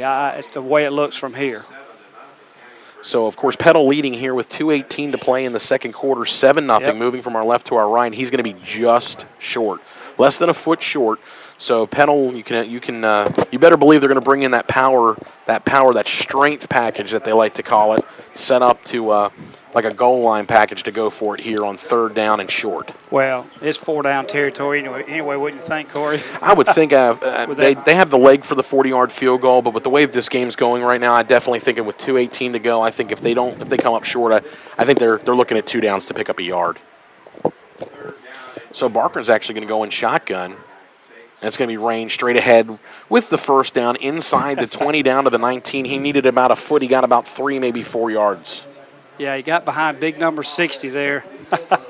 Well, you're not going to go wrong when you load up behind Jaron Guy. The guy plays both ways, and just let him do his thing, move everybody out of the way, and pick up the 1st down. I was talking to his dad before the game, and he said over the offseason, he went from 210 to 262. That's it? What are they feeding him over there? I know. He said, I asked, he's got a hollow leg. He said, yep, he does. He saw that boys all the time eating. I'd hate to see that family's grocery bill. So from just inside the 20, from the 19, there's the fade route. Make a play, baby. Oh, man, it looked like they had the receiver open for just a second. The ball floated just a little bit. It was knocked away nicely down inside the 5. It's going to bring up 2nd down and 10. Yeah, that was Emory Ireland on the coverage. Great job. He was there, and I'm not sure if he got a hand in there or not, but the ball was thrown where it could be caught. And they're going to go in the hurry up here, kind of trying to catch Hattiesburg off guard a little bit. It's going to be rain straight ahead. He's going to pick up only 3. Boy, It'll bring up third and about 7. Yeah, 130, 128 and counting. We need to get something in here. I hate to see us go down here and not get anything on the board. I think they're doing a good job, though, of running this clock. They'd love to not give the ball back to Hattiesburg here. So 3rd down and 6 from the 16-yard line. 1 minute and 13 seconds to play with 1 timeout. Petal leading 7-0. Barker, wow. There it is, the slant for the touchdown, Tommy. Beautiful pass. Barker is fired up, and I mean that is the way you run the slant inside. You can't play that any better. No, and Hattiesburg had great coverage on there. The coaches are up here with us, and the previous pass play they had great coverage on him, and still he almost caught that pass, but that was just. I mean, a great pitch and catch. What a pro drive. You run the clock down and punch it in there with 1 minute and 7 seconds to play. There's a flag down here as Petal's lined up for the extra point. And it looks like it's going to be a motion penalty against the Petal Panthers. Can't get his number. He jumped a little bit early there. Wow. That was, you draw it up, you drop back 3rd and 6. And Tommy, the story for me thus far, on top of how good Petal's defense has looked to me, is these 3rd down conversions in this game. And that was another 3rd down and 6 that they ran that slant. It went 16 yards into the end zone for a touchdown. So instead of a 20-yard field goal for the extra point, this will be a 25-yard extra point. It's a good snap. It's a good hold. The kick is up. The kick is perfect. 1 minute, and the clock is still running. I'm not quite sure why. There should be 1:07 remaining in the first quarter. It's 14-0 Petal over Hattiesburg. Well, I tell you what, we talked about it before the game started. We would rather be up 14-0 than down 14-0 to this Hattiesburg squad going into halftime. So absolutely. And of course, being up by 2 scores, Hattiesburg still has a whole second half to play where they can dictate what they want to do a little bit on offense. But anytime you get out to a couple-score lead, it's always good because you can dictate defensively a little bit more what you're able to do. So they reset the clock to 1:07 to play as it ran down to 1 minute. They put those 7 seconds back on the clock, and Tristan Reynolds is set to kick off to the Tigers again for the 3rd time so far tonight. I hate to keep harping on it, but Jamarcus Reeves has just been, he's got such great hands. He's made some fantastic catches, and, of course, Larson's made some nice throws too, but several times Larson's had to put a lot of zip on the ball, and our receivers are catching them, including Jamarcus. That's right. This kick looks like it's going to be a little short of the goal line. It's going to be from the 3-yard line. Look at this special teams play right here, Tommy. I mean, you can't draw it up any better than that. Got downfield in a hurry, made the initial contact outside the 10, and forward progress only to the 15-yard line with 1 minute to play. Was that Dwayne McIntyre? I believe it was. Dwayne McIntyre. Made initial contact. He did a great job. I mean, just to really blew that play up. And the Tigers now, if they want to try and score a touchdown 85 yards away, of course, with all 3 timeouts, they can still try and play for field position and try and get on the board with a field goal as well. Yeah, it's a big decision here for Hattiesburg, because do you try to go downfield and take the chance of a turnover here with still plenty of time on the clock for Petal to do something? So I know this is where I wouldn't want to be head coach right here. It's going to be an interesting call here. Let's see if they just kind of play it close to the vest or what they do. It's going to be a handoff inside and not much doing, only 2 yards on the handoff. So it'll set up 2nd down and 8. Good job by Petal up front. There's my boy Forrest Harvey, man. I tell you what, I knew it wouldn't be long before I'd be calling his number. Well, I'll tell you, it's beautiful to look out there, like you said, and see Chris Knight back, see Hayden Lott back out there. Pass out in the flat is complete for the Tigers. There's one of their big receivers, Brandon Acker, the senior. He's out across the 30, and he's spotted out of bounds at the 34 to move the chains. That's a 22-yard pickup, or 17-yard pickup. I'll get it right one of these times, Tom. Yeah. I'm not quite sure what I was looking at there. Well, I know. I'd be the same way. I get crossed up sometimes looking at the yard lines and figuring out how trying many to look at the yards scoreboard. Yeah, and the scoreboard and the play clock. That's why I need you here to keep me straight, my friend. So, looks like Hatton's going to roll out to his right. Pass is complete in the field of plays, not out of bounds. Gain of only 3. Petal will be content to give up 3-yard plays all night here with less than a minute to play in the quarter. And it looks like Hattiesburg's going to call their first time out. That's what I was going to say. It looks like they're going to burn one here. And 25 seconds to go. Then while he was actually wanting to go downfield with it, didn't have anybody open. So you got to think that they're going to try to go downfield at least one time here with 25 seconds to go. Because, when you throw the ball downfield, anything can happen. Tip ball, defender fall down, and just like that, it's 14-7. So, but then again, they may be thinking we don't want to turn the ball over and get a return. Exactly. So, again, there's 25 seconds to play in the second quarter, half that's been dominated on both sides of the ball by your Petal Panthers. If you're just tuning in, a very quick start, did a great job, took the opening possession, marched down the field, and unfortunately came away with nothing, but still really set the tone early, like Tommy said, that they could control this offense. It was a 6.5-minute long drive to start the game, and it really, I think, really shaped what we saw so far here in the first half. So 25 seconds to play. Hattiesburg with 2nd down and 7, ball at their own 37. They have 2 timeouts remaining, trailing. Petal leading 14-0. Pass out in the flat is over the hands and incomplete. Tony Bridges, the intended target, and it's going to bring up 3rd and 7. Tommy, this is a big play here. Yes, it is. I'm surprised. Yeah, they were just trying to get Bridges, in the open field with the football, which I don't blame him, and without going down the middle of the field or anything, taking a chance on an interception. So it's not a bad idea by the Hattiesburg coaching staff. 21 seconds remaining from the 37-yard line.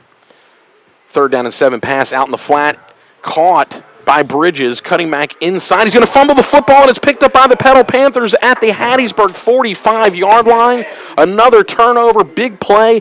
Bridges with the catch, looking for a little bit of extra yardage, fumbles, and with 13 seconds remaining, the Panthers are in business, Tommy. Yeah, we got at least time for one chunk it down the field anyway, wouldn't you think, Corey? Well, I think with the leg that you have, we were commenting before the game, Tristan Reynolds was drilling 40-yard field goals, so maybe a 15-yard pitch play, and they still have a timeout remaining.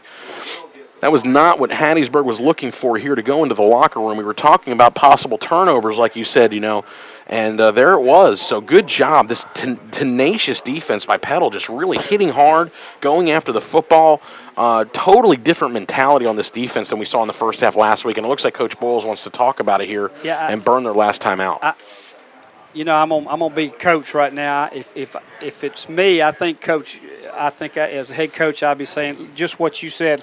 Let's see if we can do a little hitch pattern about 15 to 20 yards down the field, and go for a field goal. Yeah, I just with 13 seconds left and that last time out in your pocket, I'm not sure if that's exactly what Coach Boyles wanted to do, was burn his last time out with 13 seconds left. Now you've got to run something that to the sideline. To the sideline. Or stop play quickly with moving the chains and spike the ball. Either way, I'm just I can breathe a little easier being up 14-0 with this team because, like I say, when the game started, this Hattiesburg team really scares me because they've got so much speed they can break one at any minute. Sure, and they're just one quick play away from getting right back in this game, and this is a 4-0 team for a reason. So, like you said, a lot of speed on both sides of the ball, but Petal really doing a good job of. You can tell, Tommy, with the way the last 2 weeks have run, the face of this Petal team. Right. They're a tenacious bunch, and they're going to play 60 minutes, or I say 60 minutes. They're going to play 48 minutes under Coach Boyles. Barkern's going to flush, fire deep. He's got it. Underthrown. He did have him open. Wow. Oh, he had him open down near the goal line. He underthrew him just a little bit, Tommy. He had about a 5-step. He had about 5 steps on him. Is that Bridges with the interception? Down deep there, I believe it is. No, it's not. Number 9. Number 9, I apologize. Emery Ireland on the interception for Hattiesburg. There's 4 seconds left, and I'll be willing to go out on a limb with 4 seconds remaining and tell you that Hattiesburg's probably just going to take a knee here and get this thing in the locker room. You would think they would. That was number 80, Kyle. Was that Kyle Reynolds? It was. Reynolds. Oh, man, he was wide. He was, like you said, 5 yards behind the defender. We just couldn't get the ball to him. And I'll tell you what happened. It looked like Barker, he was standing on the Hattiesburg High Tiger when he threw the football, the actual Tiger here at midfield. He slipped a little bit. I know that paint could get a little bit slipped. It looked like his front foot slipped just a little bit, and that's what Hattiesburg does. They take the snap, take a knee, and that's going to take us to the locker room at halftime. You're listening to Petal Panther Football. Tommy Hudson, Corey Tater here from D.I. Patrick Stadium. Our halftime score, Petal leading Hattiesburg 14-0. Tommy, it's been a good first half for these Petal Panthers. Yeah, you take away the holding penalty down there, and it's 21-0. But It's okay. I'll take 14-0. Oh, by the way, I don't know if you heard him. Kyle's supposed to come up and give us some score updates here in a little bit. Said he would be up here shortly, so Excellent. find out what's going on around the region. Again, our score at halftime is Petal 14, Hattiesburg nothing. You're listening to Petal Panther football on 93.1 WGDQ. We're going to send it back to the studio for several minutes, and we'll be back a little bit later for our halftime show.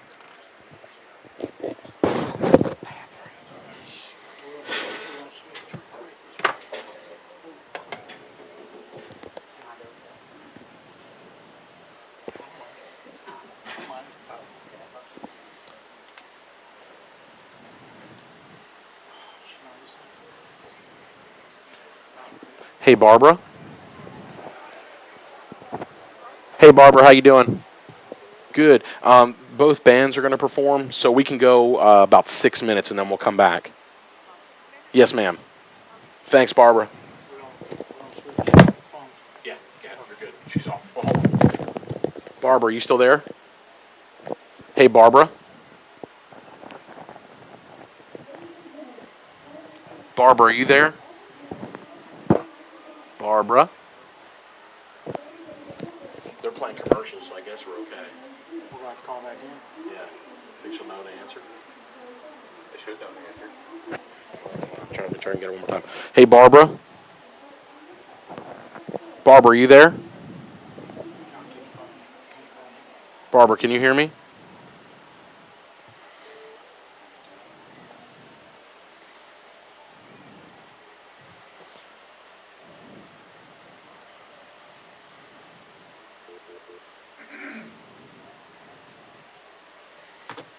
I'd say go ahead.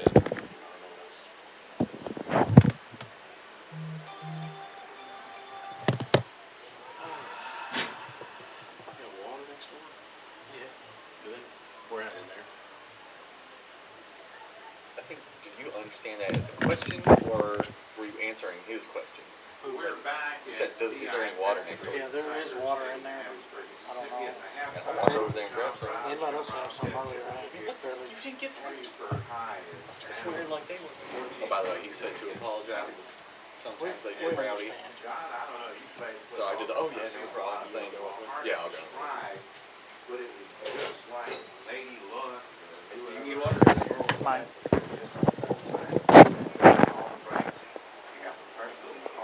Barbara? And then on top of that, they played a good ball. And yeah, I thought they played a good ball game. And our guys didn't, these guys actually played pretty well to just be down 14 points. Some of the things that happened to them with some of the calls, and then you got the penalties you play, you got to play through those. And also with what we got to deal with as far as really pressure to lights out. Mike's on. Good to go. We got an offense that can quick strike offense. Just go ahead and play, get some energy behind him. I think.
Of course, Larson does a good job of finding them and makes good throws. So I'm impressed with that tonight, and I hope we can continue that the rest of the year because when you can balance your attack like we have so far, this first part of the year, I mean, I can see us going a long way this year.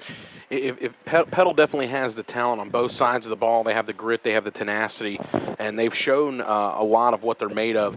We couldn't talk enough about the strength of schedule, and I think that may be the X factor coming into this game. Now, Hattiesburg was undefeated, but Petal was ranked a little bit higher than them for a reason. I mean, Yeah. Petal came in, they've played Wayne County, they've played Picayune, they've had to play Madison Central. They also they played Brookhaven. So when you take that talent level that they've played in Hattiesburg, to take nothing away from them, of course, starting 4-0, the level of competition I think really has Petal primed to make a run here in district play. It's like Coach Buckley said, it can only make you better as the season goes along because you're not going to play those kind of teams every night. So, yes, it makes a big difference when you play a tough schedule. Of course, it's nice if you can go undefeated in that stretch, but, hey, just one loss, I mean, that's pretty good for the teams that we played. And let's don't discount Brookhaven. Brookhaven's not a lower, classification, but Brookhaven's been very, very successful the last few years in their division. So, like I said, we play some good football teams. You're listening to Petal Panther Football. Again, the score at halftime as the Hattiesburg Tiger Band is on the field. 14-0 Petal leading the Hattiesburg High Tigers. You're listening to Petal Panther Football on 93.1 WGDQ, and we'll be back to wrap up our halftime and start the second half right after these words. Barbara, back to you in the studio.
Welcome back to D.I. Patrick Stadium on the campus of Hattiesburg High School.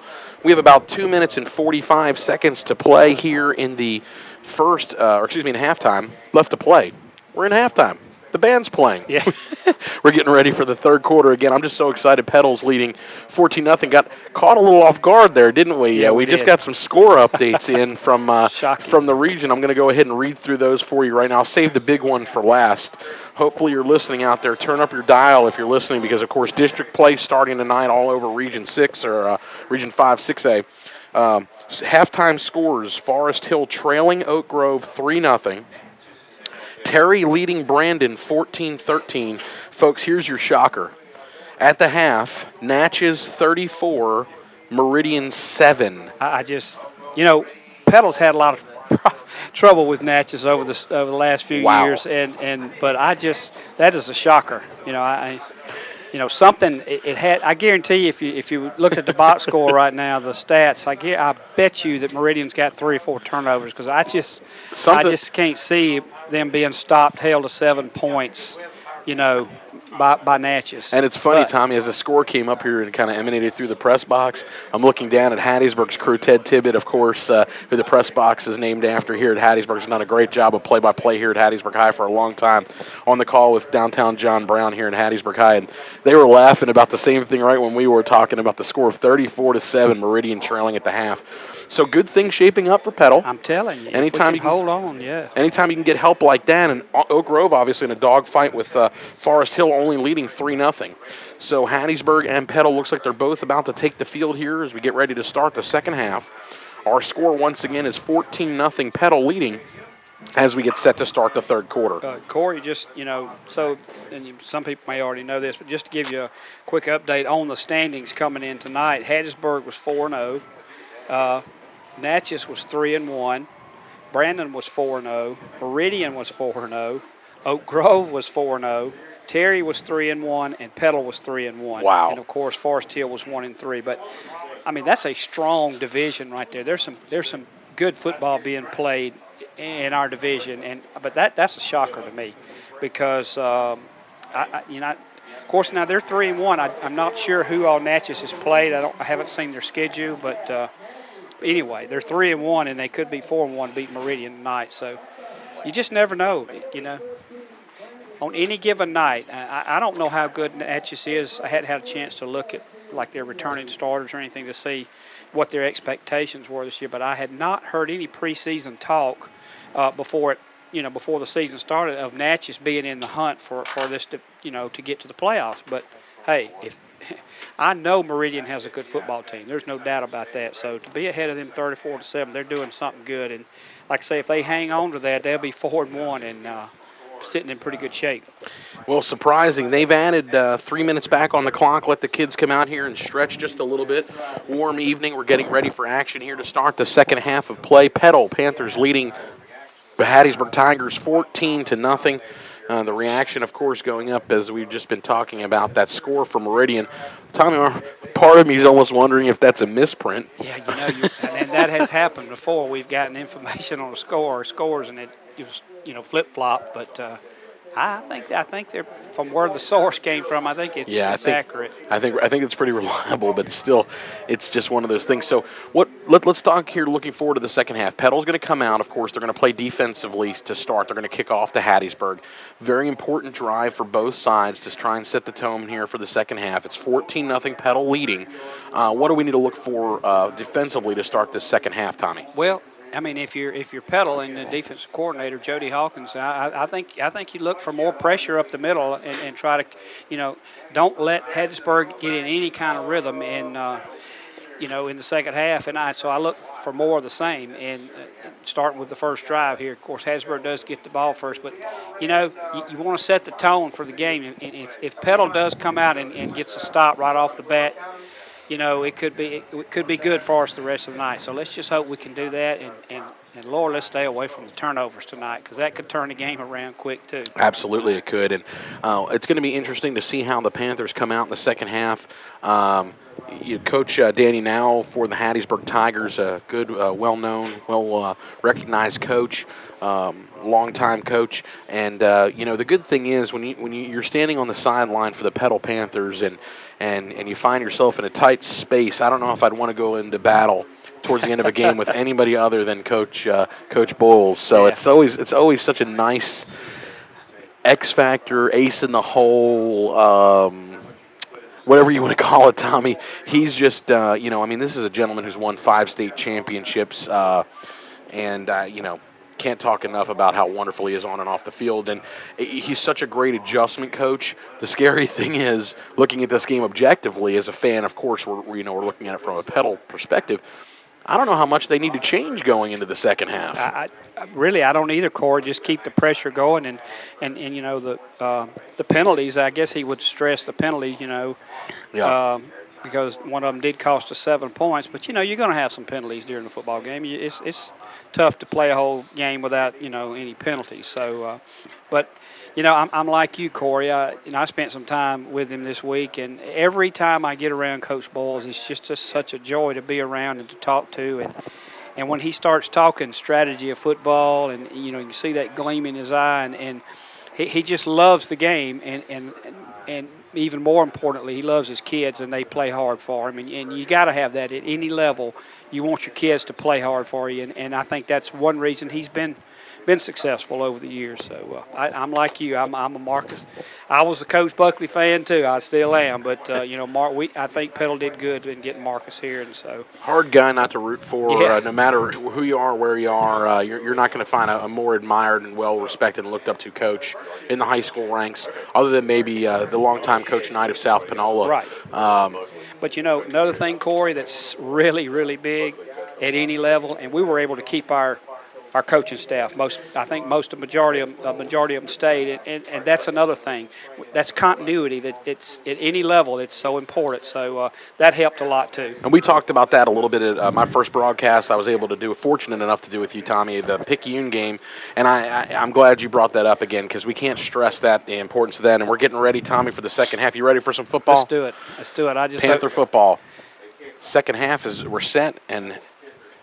Petal set to kick off. It's going to be Tristan Reynolds kicking deep to the Tigers. This one's going to go into the end zone, and that'll bring it out to the 20 with a touchback. So a good start to the second half on special teams once again. Yeah, make them start from the 20. So it'll be interesting here, Corey, to see what if Hattiesburg is going to do anything different on offense because, like you said, pretty much everything they tried in the second quarter on from the end of the first quarter on through the halftime.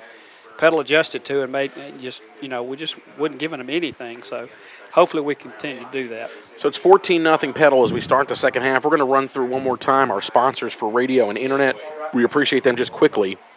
A1 Graphics, Bucko's Cleaners, Coca-Cola of Hattiesburg. We'll get to some more in just a moment as we get set for football here, moving from our right to our left. 14-0 Petal Panther lead.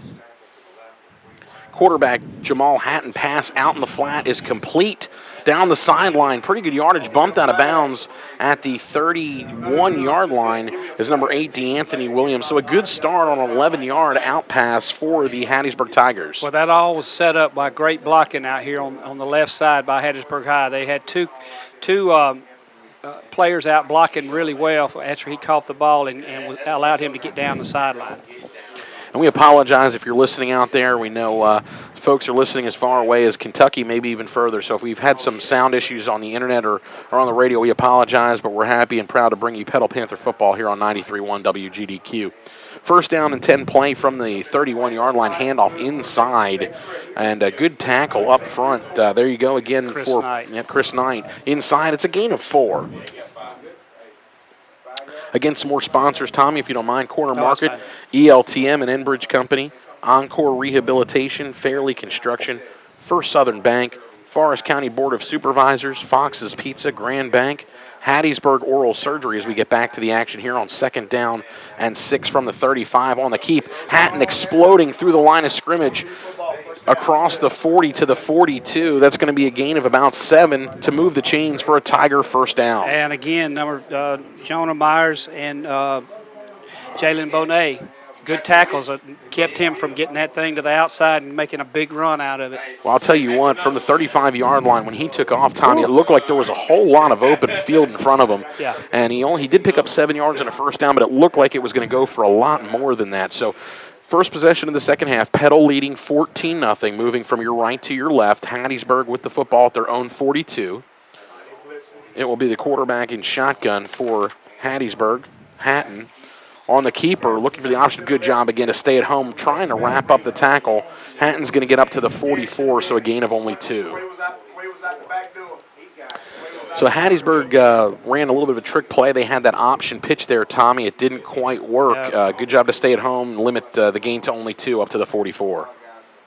Again, like you said, Corey, good job of our defense staying at home and not, committing too early and letting them get a big run off the play. So it's second down and 8 from the 44-yard line. Hatton, the senior transfer from Sylacauga, Alabama. It's a backward pass. That's a live football. And they're actually going to blow it dead as a batted down pass. Tommy, that was close. The side judge. It was close. Where's the instant replay when we need it? Huh? Wow. Wow. That looked like, that happened right in front of us. We're sitting between the 35 and the 40-yard line here, and that play was right in front of us, and I'd be willing to bet a $5 bill to anybody that's in this stadium tonight that was a backward pass that was batted down by Petal, and that should have been a live football, but the whistle was blown and everything just stopped.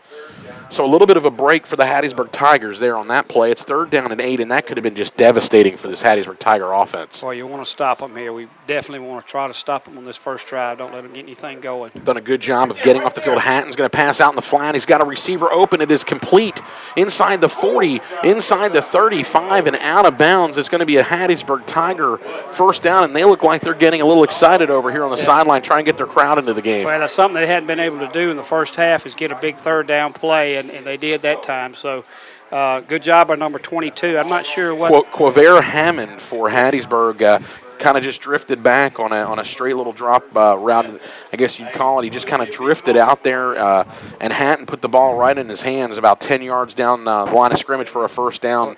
Yards after catch, that play went for about 25 more. Yeah, he's a strong individual, too. He really made the defender pay for when they tackled him. So from the 33, handoff, nothing doing on the left side. Gang tackled inside for Petal, including Trevor Williams. Looks like Harvey's in there. Rashawn Smith. Rashawn Smith, just pick your number. You're not going to go wrong on that right side of that Petal defense. And that's what you got to do, 2nd and 10. Don't let them get that big gain on first down. So it was Lee Jackson on the carry, no gain. It's going to bring up 2nd down and 10 from the 33-yard line. Petal leading 14-0. This is the first drive of the second half as the Hattiesburg Tigers are moving from our right to our left in Petal territory at the 33. Just keep hoping somebody make a big defensive play here. That's right. Play action, rolling out on the bootleg. Hatton has some room. He's going to throw back inside, and it's caught inside the 20-yard line. It looked like he had room to run. He ends up firing downfield, completing the pass inside the 20 to about the 18, Tommy. Yeah, he had plenty of good coverage down there by Petal. He just zipped that ball right in the middle of 3 defenders. That was a great pass by Hatton. So a good opening possession here for the Tigers to start the second half, getting the ball coming out. They've already marched the football down about 62 yards, first down at the 18-yard line as they try and get back in this game. Of course, Petal leading 14-0. Boy, you see how important that second touchdown was now right before halftime. Absolutely. So Hatton in shotgun. He'll have Lee Jackson with him. And it will be Hatton on the keeper, slipping out of a tackle, still on his feet, down inside the 15, all the way to the 12-yard line. It looked like there was nothing there, Tommy. Yeah. Still picked up about 6. That was all Hatton there. That's a great athlete. He just somehow or another just slipped his way through the tackle and got good yardage out of nothing. So let's see what the defense can do here on 2nd down and 4. Ball spotted at the 12-yard line. Pass what? For the Hattiesburg Tigers, 2nd down play outside. So there's 8 minutes and 33 seconds to play in the third quarter. And it looks like the officials are coming together to speak here. Not sure what this is about. I'm not sure either. Clock issue or. It looks like the gentleman who's controlling it. 2nd down. Well, he was flipping it back from 1st to 3rd down, and then he put it back to 2nd down. So all right, that's what they were doing. There we go. They wind the clock, and we're live for action. So with the ball at the 12-yard line, of course, the play clock has not started. There it goes. So 8 minutes and 23 seconds to play in the third quarter. 14-0 Petal. Back on their heels. Deepest penetration of the night for the Hattiesburg Tigers.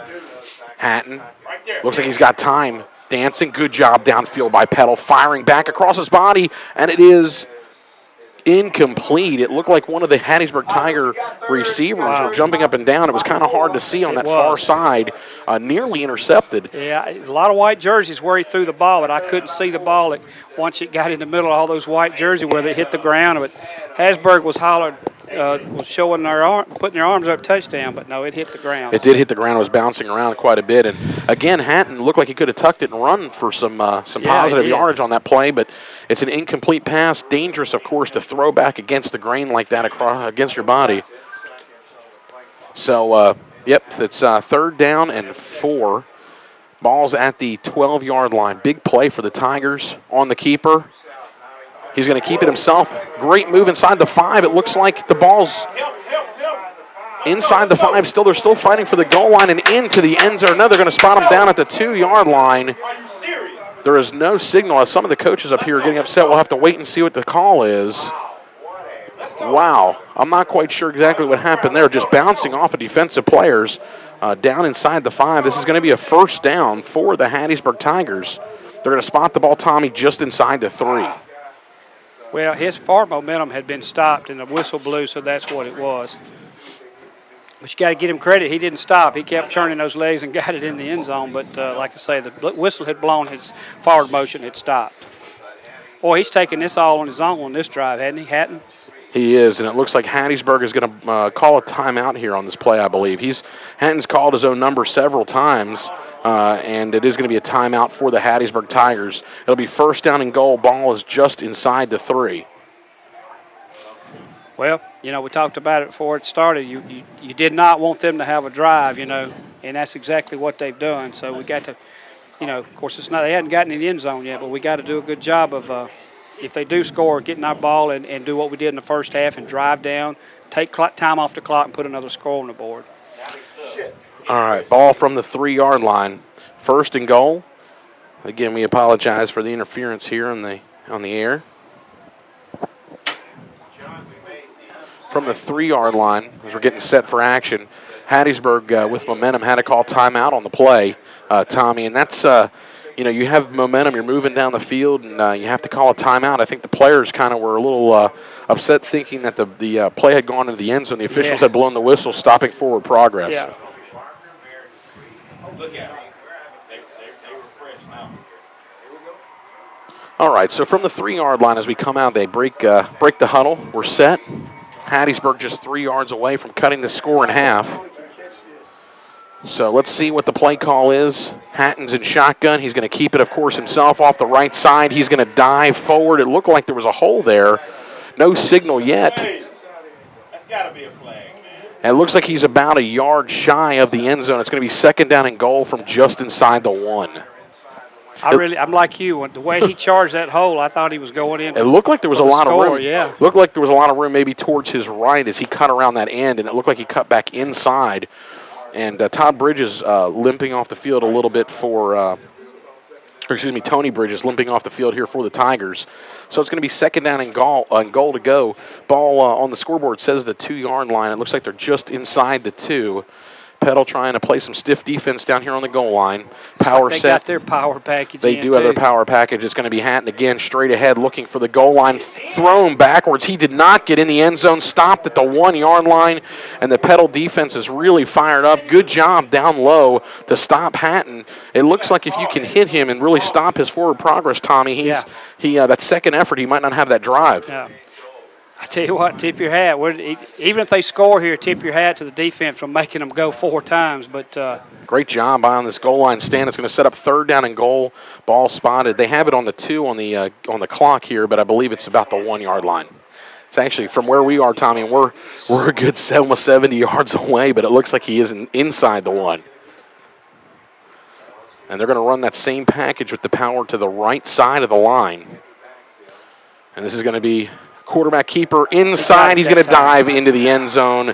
Looks like there was a little bit of room there. He dives in there on the quarterback keep into the end zone with 6:06 to play in the 3rd quarter. The Hattiesburg High Tigers have cut it, the Petal lead right now to 14-6, pending the extra point. Well, the bad thing about that is they scored. The good thing about it is it took half the 3rd quarter to do it. So, you know, if we take the other half and go back and score, that's what you want to do. But like I say, there's a good and bad there. They did took them a long time to get that score. Evan Watson set for the extra point here for the Tigers. We have a flag down, and it's going to be a motion penalty against the Tigers. So it'll back them up 5 yards, and it'll bring up make it a little bit longer. Yeah, a little bit longer. Instead of the 20-yard extra point, it'll be 25 yards. So they'll on to attempt the point after. Councilman David Ware joining us here in the press box. Always good to see him out. So a false start penalty will back the Tigers up 5 yards. And Watson will be on to attempt the point after. Try and cut this lead in half, 14-7. Good snap, good hold. The kick is up, and the kick is good. 6:06 to play. Sneak that thing in there. He did. I was waiting on a signal. In fact, the officials under the goalpost were looking at each other there for a second. I'm not sure they knew what happened there. Close. It just did get inside that left side crossbar. 14-7. Hattiesburg cutting into the Petal lead. Petal's lead now trimmed to 7. 6:06 to play in the third quarter. And Hattiesburg getting set to kick off. Petal getting the ball offensively for the first time. Hey, give them credit, Corey. They came out. You could tell they had a little extra step when they came out of the locker room, talking about Hattiesburg High, and they made us pay. They, some big plays, had a big third down play in that drive, which is what you got to do. And so, well, how do we answer that? We got to take the ball downfield and score again. Score a touchdown. That will take that momentum away in a heartbeat. Well, that's a big play for the Hattiesburg Tigers for several reasons. Of course, they get their sideline, their crowd back into the ball game, but they only had 2 first downs in the first half. By the way, Tommy, Hattiesburg did. So that's big for them to be able to march down the field and keep Petal's defense out there a little bit longer than they wanted to be. That's right. So with the score of 14-7, as we get sent to kick off here, looks like Revies and Rain back deep for the Petal Panthers. It's a short kick taken at the 25-yard line. Up across the 30, trying to bounce outside. Good return for the Panthers on the play. That looks like number 80 wide receiver Kyle Reynolds on the play. And he's going to bring it back out to the 40-yard line. Good field position for the Panthers. And it's simple. All Kyle did was that once he caught the ball, he looked for a couple of blockers, got right in behind him, and got good yardage. So, hey, it's not bad, 39-yard line. That's right. They're going to spot him down at the 39 as Barker leads his Warriors to the line of scrimmage. They're really the Panthers. We don't want to use that word on our air for the Petal Panthers, but his collective teammates to the 39. 5:57 to play in the third quarter. And this atmosphere has definitely become a little bit more electric here with that touchdown. So double receivers sliding out to the right. It's going to be a handoff inside. Not a whole lot doing for Rain. It's going to gain only about 2 across the 40 to the 41. They love that off-tackle draw play, Tommy. Yes, they do. But it's many, like I keep repeating myself, but as many men as they've got on the line, 7 to 8 people on the line of scrimmage, if Towers is able to break through there, he's got a touchdown. So maybe that's what we're going to do here in a minute. Well, we have a heat timeout on the field. 5 minutes and 39 seconds to play in the third quarter. Our score, Petal leading Hattiesburg 14-7. And the sideline is up. Fans are on their feet. They're dancing. They're excited. Tigers have scored here early in the third quarter to cut this lead to 14-7. Yeah, that's kind of the Hattiesburg crowd was a little bit down. Not a whole lot of excitement going on, but boy, they've rose to their feet on that touchdown, and they, like I say, they're dancing, having a good time out there right now. Hey, same thing. So they're having a good time. So it's 14-7 as we're getting set. Hattiesburg's defense is on the field. 2nd down and 8 from the 41. Barker out of the sideline, out of the meeting with Coach Boyles. So it looks like single receivers slotted out to the right. They're going to go with doubles to the left. I don't see Jesse Jackson in the game at this point. So no, Kyle Reynolds is getting a little bit more playing time at this wide receiver. It seems like this game. He's got single coverage on the right side. Barker staring to his left, looking deep as he's hit, firing. The pass is going to be underthrown and almost intercepted. He had his receiver again, had a step. He was hit as he let the ball go. It messed up the timing just a little bit. And it looks like one of the Hattiesburg Tigers may have a cramp back at the 20-yard line. Yeah. Yeah, that ball, they got just enough pressure that time on Larson that altered his throw. If he would have been able to put it, full air up under the ball, then he would have got, I think he would have had possibly a touchdown because he did have a step behind Bridges. And Hattiesburg, of course, as we mentioned in the first half, having a lot of trouble getting off the field defensively in 3rd and long. Petal converting on a bunch of their 3rd down opportunities. They had a 3rd and 7. They converted on a 3rd and 14, a 3rd and 9. This is going to be a 3rd down and 8, so a big play. Let's see if Hattiesburg can tighten up a little bit defensively and force a 3 and out. That would be exactly what they would need defensively here. Yeah. Yeah, this Bridges has just got a bad cramp there. They're trying to work it out on him. Yeah, he's down on the field between the 20 and 25-yard line. Petal trainers and Hattiesburg trainer over there trying to work out that cramp. You know, that's something that I think a lot of times we tend to forget about is how important our trainers are in situations like this. You definitely want to get one of your star players back in the ball game as fast as possible. So you know, I see both sides, both like you said, Petal and Hattiesburg trainers out there trying to get Mr. Bridges back to where he can walk again without that cramp.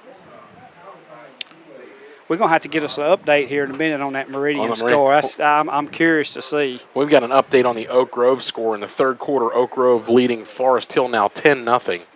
So Oak Grove extending that lead out on Forest Hill 10-0 as they enter division play as well.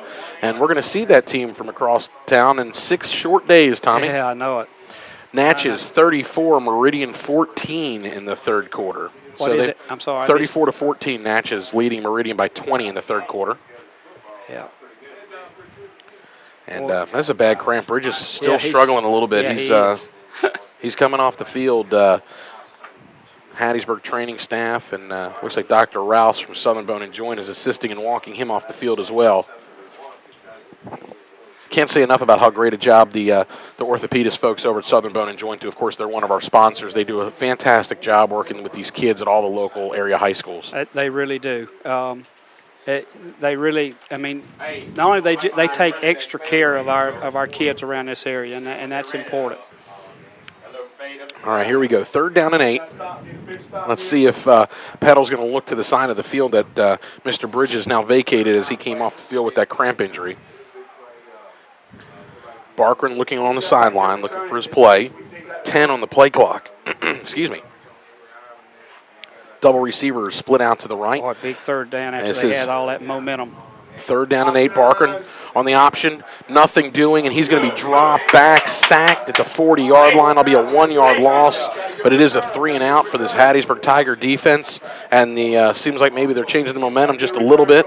They're excited over there on the Hattiesburg sideline. It's going to bring up 4th down and 9.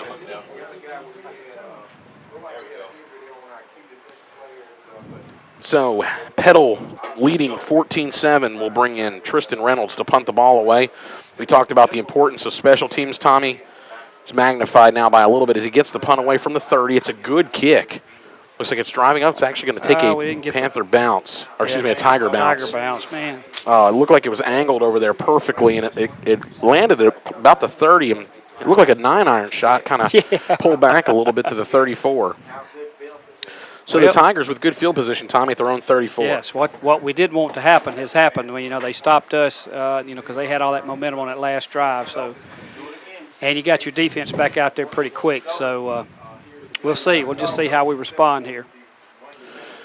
Big defensive series here for Petal. Again, 4 minutes, 33 seconds to play in the third quarter. Petal leading 14-7. It was 14-0 at the half. Hatton. Handoff inside. Looked like there was a lot of running room. Closed quickly on the carry. Number 5, Marquise Walker, picks up 3. Yeah, it's just, like I tell you, I just hold my breath every time they go through that middle there because, like I say, they've got so much spill. We got another cramp. Looks like we've got another one. Do. And we talked about conditioning earlier in the game, Tommy, and it's magnified. It is still a humid night. We're getting into the later stages of September, but it got up to about 90 degrees today in the Pine Belt, and it was still very warm at kickoff time. This one doesn't appear to be quite as bad as Mr. Bridges as he's coming off the field. I'm looking on the sideline. They're still working on Bridges. Yeah. So it's going to bring up 2nd down and 7, Tommy, from the 37.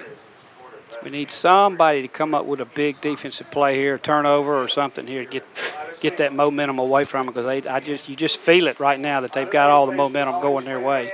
2nd down and 7. Hatton on the keeper, nothing doing. Great job up front by that Panther defense. Gang tackling, good job again. Yes. Staying at home, big play, and it's going to bring up 3rd and long. Yeah, you've got to be, as a defensive player, you got to be able to recognize, if he keeps it or hands it off, and that time Petal was all over Hatton. He had no choice but to eat it there.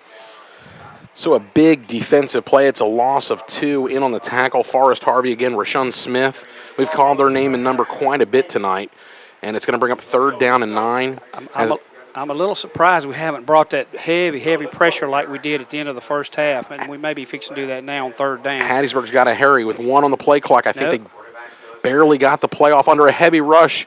Firing deep downfield, it is knocked away. A beautiful defensive play back there. It looked like good Jonah position. Myers? That is Myers back there, number 15. Yeah. What a great job, excuse me, again by the junior did inside of Tiger territory, in Petal's territory at about the 42-yard line. Not sure on the height of the receiver for Hattiesburg, but I think he did have 2 or 3 inches on Jonah. But Jonah just jumped up at the same time and just kind of knocked that ball down as it came down. So we talked good about job. when we talked about that guy named Momentum, and a good job where it just seemed like Hattiesburg was starting. They scored, forced Petal in a 3-and-out, get the ball back, and a great job there by by Petal's defense to force a 3-and-out defensively. So here's the punt.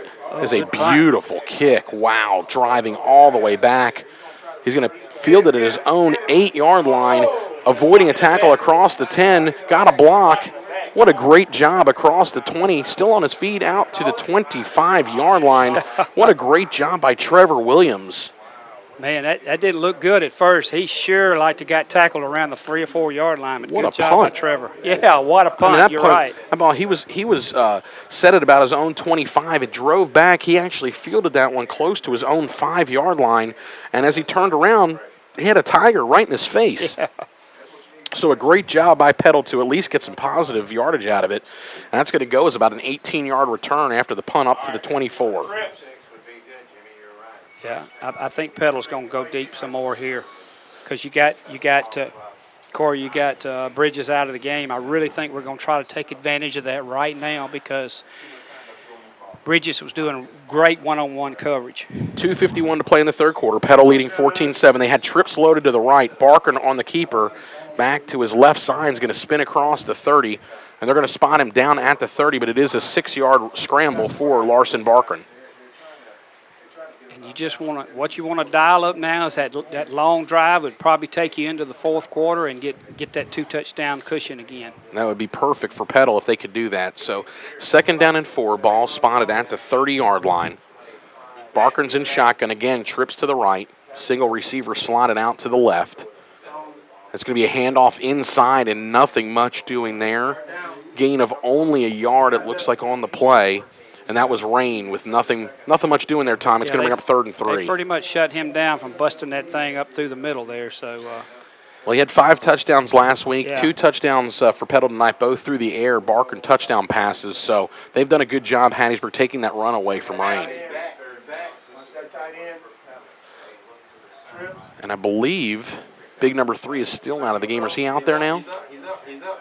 So I don't see him. 3rd down and 3 from the 31. Barker fires, pass is caught. Wow, what a nice call there. Just go find a little seam, get past the first down marker, and great job by Kyle Smith. Just to sit down in that Yes. zone, little 6-yard pitch for the first down to move the chains and keep this defense out on the field. Good job by the Panthers offensively. That's big. At 1:34 now, we're going to get into the fourth quarter here. Hopefully we get some points.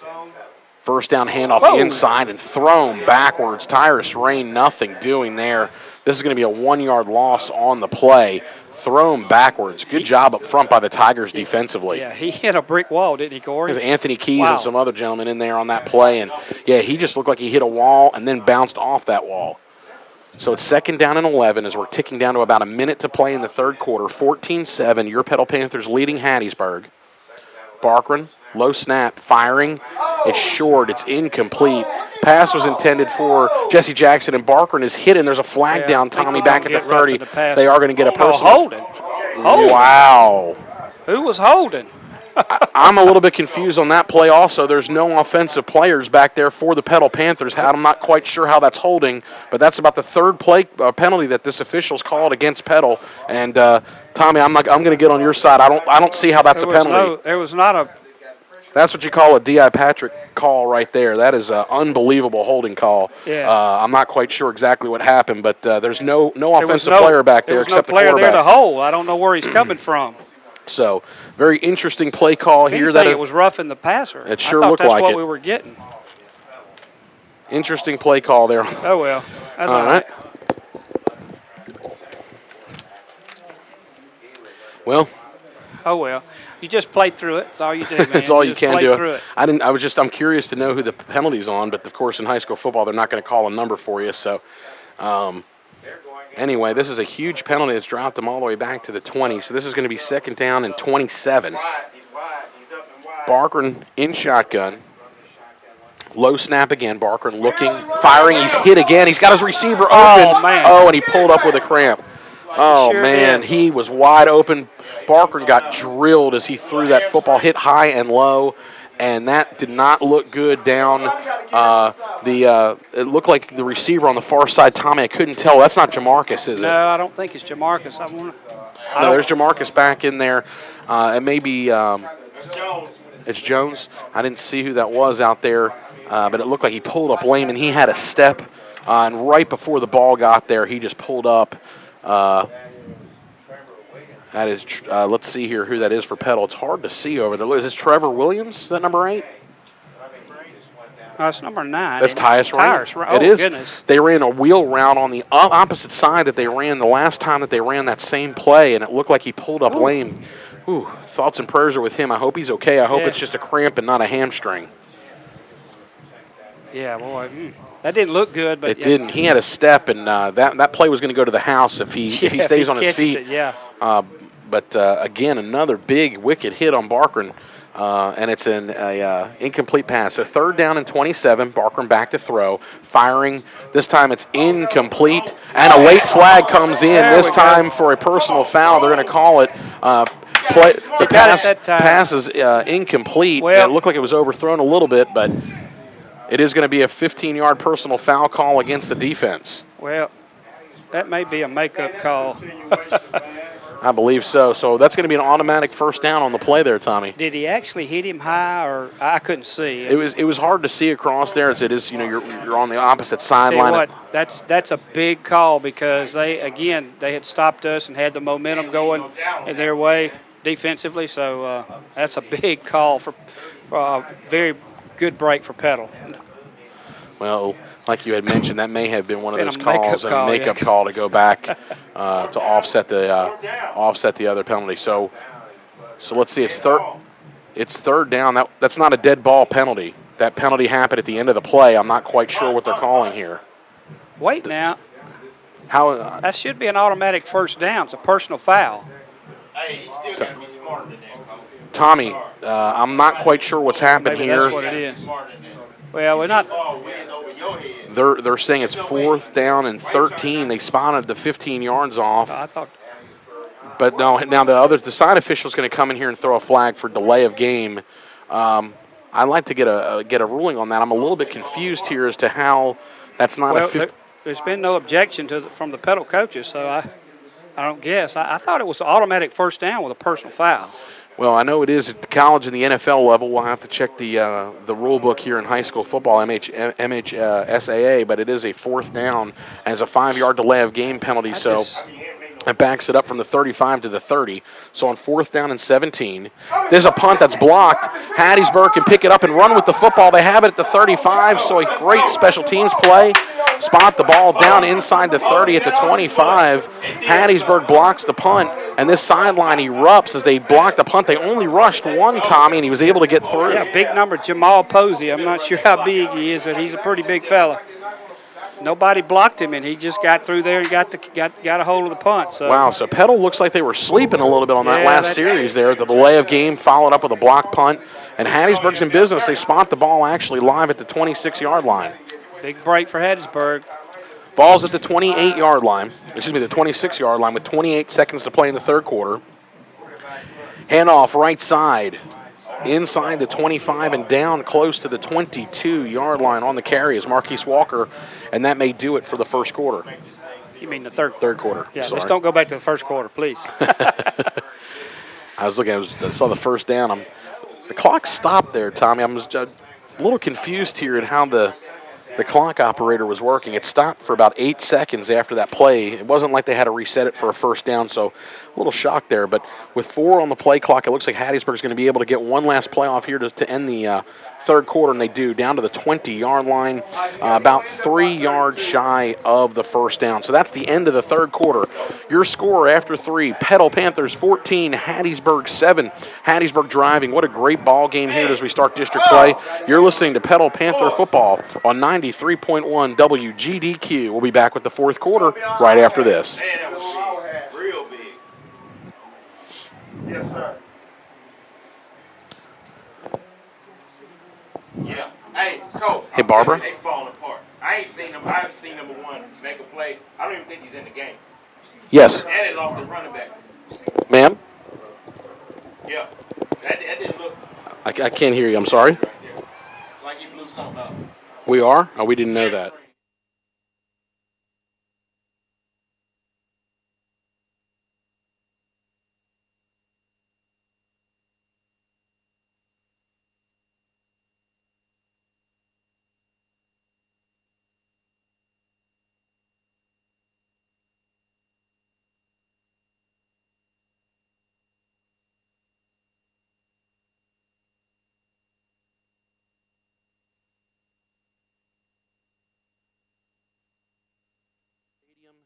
On the campus of Hattiesburg High School.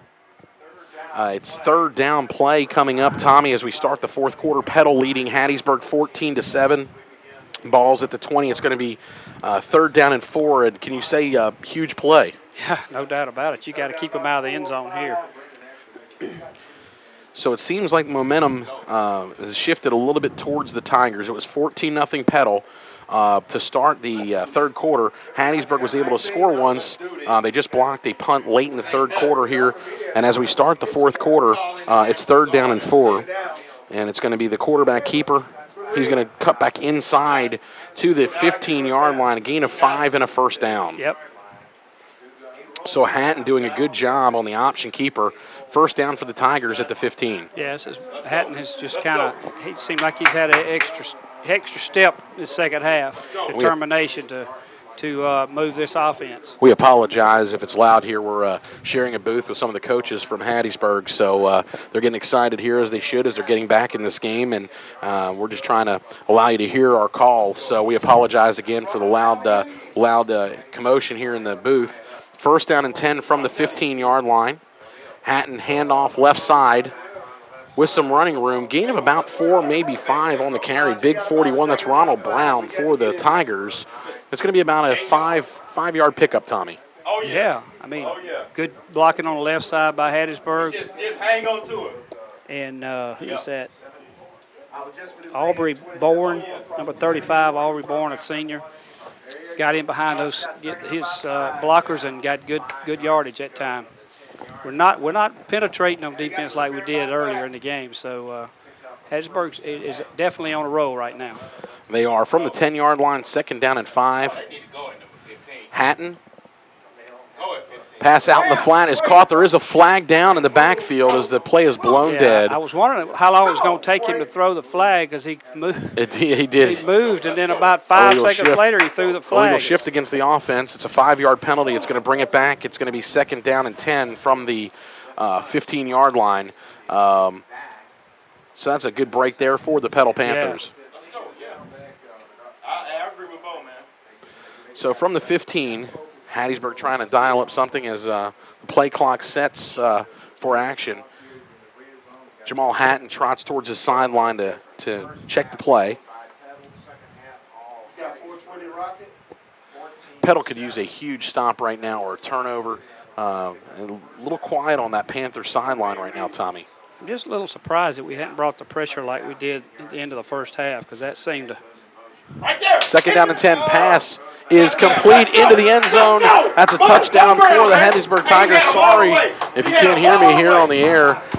Some of these Hattiesburg coaches screaming up in the box here, and we apologize for that. So it is a Tiger touchdown into the end zone. Number 13 on the pitch and catch is Mario Dean. Now they're within an extra point, Tommy, of tying this game. That's right. Hey, they might be rated higher than us, but they ain't got more heart than us. Let's go. Let's go. Oh, it's funny. So here's the extra point. The kick is up. The kick is good. The score is 14-14. Let's go. Fold up, baby. Fold up. it down, bud. Keep it down. We're on the air. Keep it down. Appreciate it. Yeah.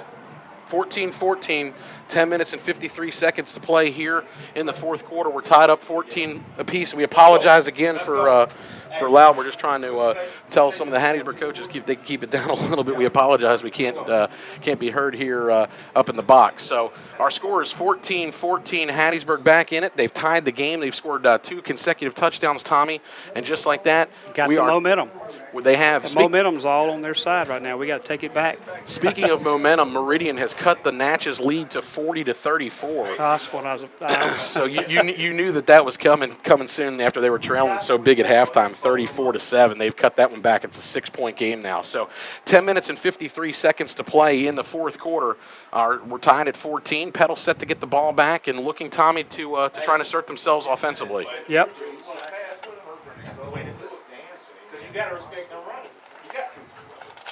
So here's the kickoff. It's a short kick. Come on, Jesse. From the 23, here's Jesse Jackson across the 30, looking for a hole. He's up across the 35, and he'll be down to about the 36-yard line. So Petal will start this drive again with good field position, Tommy. Yeah, got the field position. At Just got to move it 36. down and put a score on the board. I wish we could get an update from Kyle on the sideline down there as to the condition of Tyrus rain. And Brandon, who trailed 14-13 at halftime, now leads Terry 28-14 as they get ready to start the fourth quarter over there. So Hattiesburg definitely taking the momentum back in this game. It's 14-14 with 10:47 to play in the fourth quarter. Barkin, shotgun handoff. Looking for the ball. He actually drops the ball. It's a live football. Hattiesburg picks it up inside the 30. It's going to be first down for Tigers. I'm not exactly sure. Wyndham looked like he was trying to sprint around the edge out there. The ball. And he just dropped the football. I'm not sure exactly what happened. Maybe a little bit rattled there, but Hattiesburg seems to be extremely excited here on the sideline at the 30-yard line. It's going to be first down for the Tigers. And Oak Grove has extended their lead to 17-0 in the third quarter over Forest Hill. There's another score that we just got. So Hattiesburg, Tommy, has definitely taken over. What does Petal need to do here defensively? Well, we got to get the momentum back for sure. It's 10:39 left here, and somebody's got to make a play on defense. It's just that simple.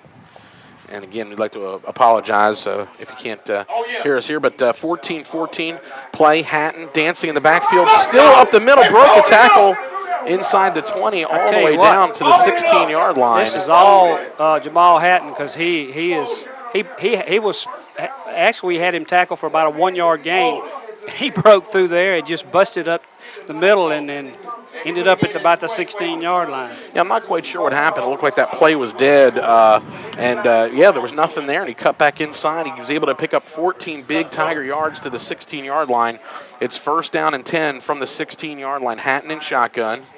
Handoff inside. Thrown for a big loss, and a flag comes down. This is going to be a face mask. Personal foul call, I believe, against the Petal Panthers. So it was a loss of 3 on the play, and they throw a flag for a face mask. Let's go. Let's send them to the house on the charter bus. Just not. Let's go. So on the penalty flag, it's going to be a personal foul call. It's going to move the ball inside the 10, and it's going to be first down and short here inside the 9. Again, we apologize for anything you're hearing over the air here up in the press box. We apologize again. So the ball spotted at the 9-yard line. First down and goal from the 9. Excuse me, first down and from the 9-yard line. Pass out in the flat down to about the 5-yard line. It's going to be second down and goal from the 5. So, well, you got to keep them out of the end zone here. Right. I'm not sure that Hattiesburg is wanting to kick a field goal if they get to that point, but you just got to keep them out of the end zone because, there's still a lot of time left on the clock, but you really don't want to be behind, 7 points. Right. There's about 10 minutes and 7 seconds to play. Hattiesburg has definitely taken over the second half. It's 14-14. Second down and goal from just inside the 5. Hatton in shotgun, and there's a flag down for, I believe it's going to be motion against the offense, or is it a legal substitution, Tommy? I didn't see. I didn't see what the flag was. Hattiesburg looks like they're backing up a little bit, and it is a false start call against the Tigers. So that'll back the ball up to about the 10-yard line. It'll set up second down and goal.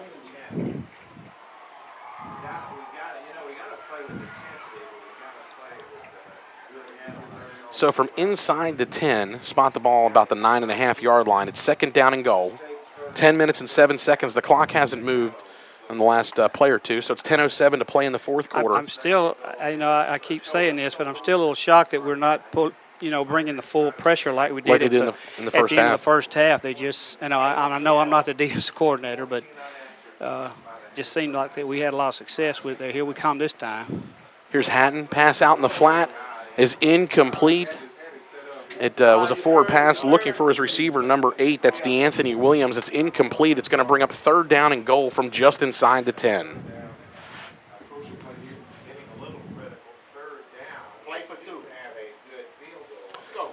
So from just inside the 10-yard line on third down and goal. Well, they've got to get in the end zone. That's, they can't get a first down, so Panthers defensively trying to get their sideline involved here a little bit as they've been kind of sitting on their hands a little bit here in the second half as it's been all Tigers. So from the 9, there's 7 seconds left on the play clock as Hattiesburg breaks the huddle. And, of course, they already have burned a timeout, 2 and 1, and they are going to have to call a timeout for the Tigers. Yeah, that's big there now. That brings them down to 1 timeout. So.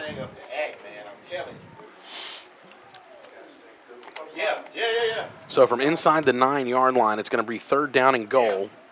Big, huge play in this game as it's 14-14, 10 minutes to play. Hattiesburg has taken the momentum back from Petal. Petal's resilient, though. Coach Boyles will have him play the full 48 minutes. He's not going to wave any towels or anything. So they're he's getting ready on the sideline. So we'll see what happens. Of course, Hattiesburg's done a good job in the second half to really make the adjustments, Tommy, they've needed to get back in this game. If I'm the coach here, I'm bringing that pressure like we did, like I told you, because it seems like every time we do that, and I know you can get burned on it sometimes, but it just seemed like they've had trouble when we bring more than 1 or 2 on the blitz. So hopefully that's what we're going to do here. All right, so from the 9-yard line, waiting for the officials to blow the play ready. There they go as Hattiesburg breaks their huddle. See if Petal can bring some pressure here, Tommy, and force Hattiesburg's hand a little bit. Play clock running again as we're down to about 10 seconds. Plenty of time for the Tigers. Again, it's third and goal from just inside the 10. Under a heavy rush. Hatton is hitting the backfield. He's going to be dumped back at the 23-yard line. Great big play right when they needed it. Baby. Big number 89 That's what again. You want right there. Now they're out of field goal range. There you go. Drop them all the way back outside the 20-yard line. Knock them out of the red zone. Chris Knight, welcome back. Good to have you, buddy. Good play. Big play at the right time. Tommy, that's a loss of about 15 on the play. He's going to try a field goal. Well, he definitely showed off that leg with his punt, so I've got to think he's definitely got the distance. He's going to line up for a 41-yard field goal for the Tigers. What you need to do is watch for the fake here, too. Evan Watson. I've seen us get beat before like this. Evan Watson out of a Khalil Pope hold. It's a good snap. It's a good hold. The kick is definitely long enough, and he's got it over the crossbar. No, it's no good. It looked like I was watching the reaction of some of the Tigers, and I thought maybe he had it. He just missed it. Well, it looked like it was just going to go right over the crossbar. How big was that sack I'm telling you. Just to knock him out of field goal range. I say knock him out of field goal range. They still had a shot at it, almost made it. Had the leg for it, Tommy, just pushed it a little bit. It amazes when you can't see the kick from behind the goalpost, but from here it looked good. I don't know about you, Corey. I just thought it was there. Well, maybe that'll give a little momentum back to Petal as they are able to, as Hattiesburg gets deep down, had the ball as deep as the 5-yard line, Tommy, and came away with nothing that time. So it's 14-14, 9-10 to play in the fourth quarter. Petal comes out with double-slotted receivers out right and left. Barkin pass out in the flat to Revies, looking for some running room. Not a lot there, but he is going to make a move, and he'll get about 5 yards on the play. Not bad at all. Well, I think another thing there, if you keep throwing that little flat pass, sooner or later Larson's going to pump fake and let him go upfield. That's what I'm hoping, because I just don't think anybody can stay one-on-one with Jamarcus in that situation. And I know Marcus is thinking that same thing, or Todd anyway. Some score updates. Terry has scored in the fourth quarter, just under 8 minutes to go there. Brandon leading now 28-21. Second down and 5, handoff inside, and there's no Tyrus Rain on the handoff for Petal. That was Bo Waits that time. That was Bo Waits that time, and no gain on the play. Another score, we have 34, with 6:40 to go in the fourth quarter. Natchez over Meridian. Didn't say how much time was left. 6:40 left in that game. Plenty of time. Meridian. Oh yeah, they don't need much. Third down and 5 from the 25-yard line. Trip receiver split out to the left, single receiver slotted right. Barkin. Good job to pick up by Waits. Hit as he throws. Pass is caught by Jesse Jackson. Still on his feet into Tiger territory. Breaks a touchdown. He's going. This one's going to the house. He is going. Touchdown. Petal Panthers down the sideline. That's a Petal Panther touchdown all the way to the end zone. That's what they dialed up and needed. Another third down and 5 completion. I'm looking for any flags, on the field. That's a Petal Panther touchdown with under 8 minutes to play in the fourth quarter. Huge touchdown on a big play. 3rd and 5, wow. A 75-yard pitch and catch to Jesse Jackson. And just like this, all the momentum may be shifting back over to the Panther sideline. So. Big play. Of course, there's a lot of time left in this ball game. To be honest with you, Corey, I really didn't think Jesse had a chance of taking that to the house because the man was right there, and I just felt like he was going to, tackle him, wrapping him up, but he just kind of broke away from him. All-important extra point is up, yes, and it is good.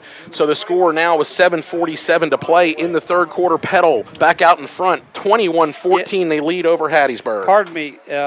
Y'all have to pardon me, guys. I got a little excited that time. I felt like I had to. I think right around midfield, it looked like he was going to be tackled. He threw a stiff arm there and was able to pop, and he was inside enough that he didn't go out of bounds. He was able to sprint down the sideline. That's a 75-yard pitch and catch to the end zone. Touchdown, Petal. They lead 21-14. Natchez has scored again. Oh, Natchez has scored. Natchez has scored again. There's less than 6 minutes to go in that game. Natchez leading Meridian 48-34. Is that a shock or what? Natchez at home. Whew. That is a shock. If that score can hold up and Meridian loses, I will be absolutely floored because Meridian's going to be tough. At some point, one of these teams probably is going to have to go through there for South State. No doubt about it. But and I know it's a long way to go, Corey, but I sure would like to see Meridian with one loss already before we get to them, Especially a district loss, it's kind of magnified. It's not just a loss; it's a district loss. If you lose a game out of district, it's bad, of course, but it's not quite as bad. District losses are magnified, especially with how good all these teams are: Hattiesburg, Brandon, Petal, Oak Grove, Meridian. So one of those teams again is going to be left out of the playoffs. Here's the Tristan Reynolds kick. It's short from the 5, across the 15, across the 20, up to about the 25-yard line. Good return on the play for the Tigers. It looked like number 4, Jacob Watt. Yeah. I'm not sure. I saw Bridges back out a little while ago, but I'm not so sure that he's fully recovered. Yeah, I see him now down there. I believe that's him. Who's that? Well, maybe he is back out. Bridges. I thought Bridges was back out of the game because with the cramping. A lot of time left in this one. It's been a great ball game. It's really been the tale of two halves, Tommy. Petal playing great in the first half. Hattiesburg showing their resiliency and their speed here in the second half, getting back in the game 14-14. And really all it takes when you have that firepower that both these teams have, one play to the house, and that's right. Petal's back out in front 21-14. So 7:38 to play. Under a heavy rush, Buckley looking to try and get Hatton. He's going to pass out in the flat. It's incomplete towards the sideline. It's going to bring up second down and 10. Tell you what, it's a good thing he threw that ball low because Jonah Myers was sitting there waiting on that pass. He could have cut in front and grabbed that and took it to the house. A lot of folks have mentioned how South Panola struggled this year. Just got a score in here. It's a final. South Panola winning tonight 54-3. So they've righted the ship up in Batesville. I don't think that they're too worried as they started district play tonight. When you step out of state, they had to go play Hoover and a team from Arkansas.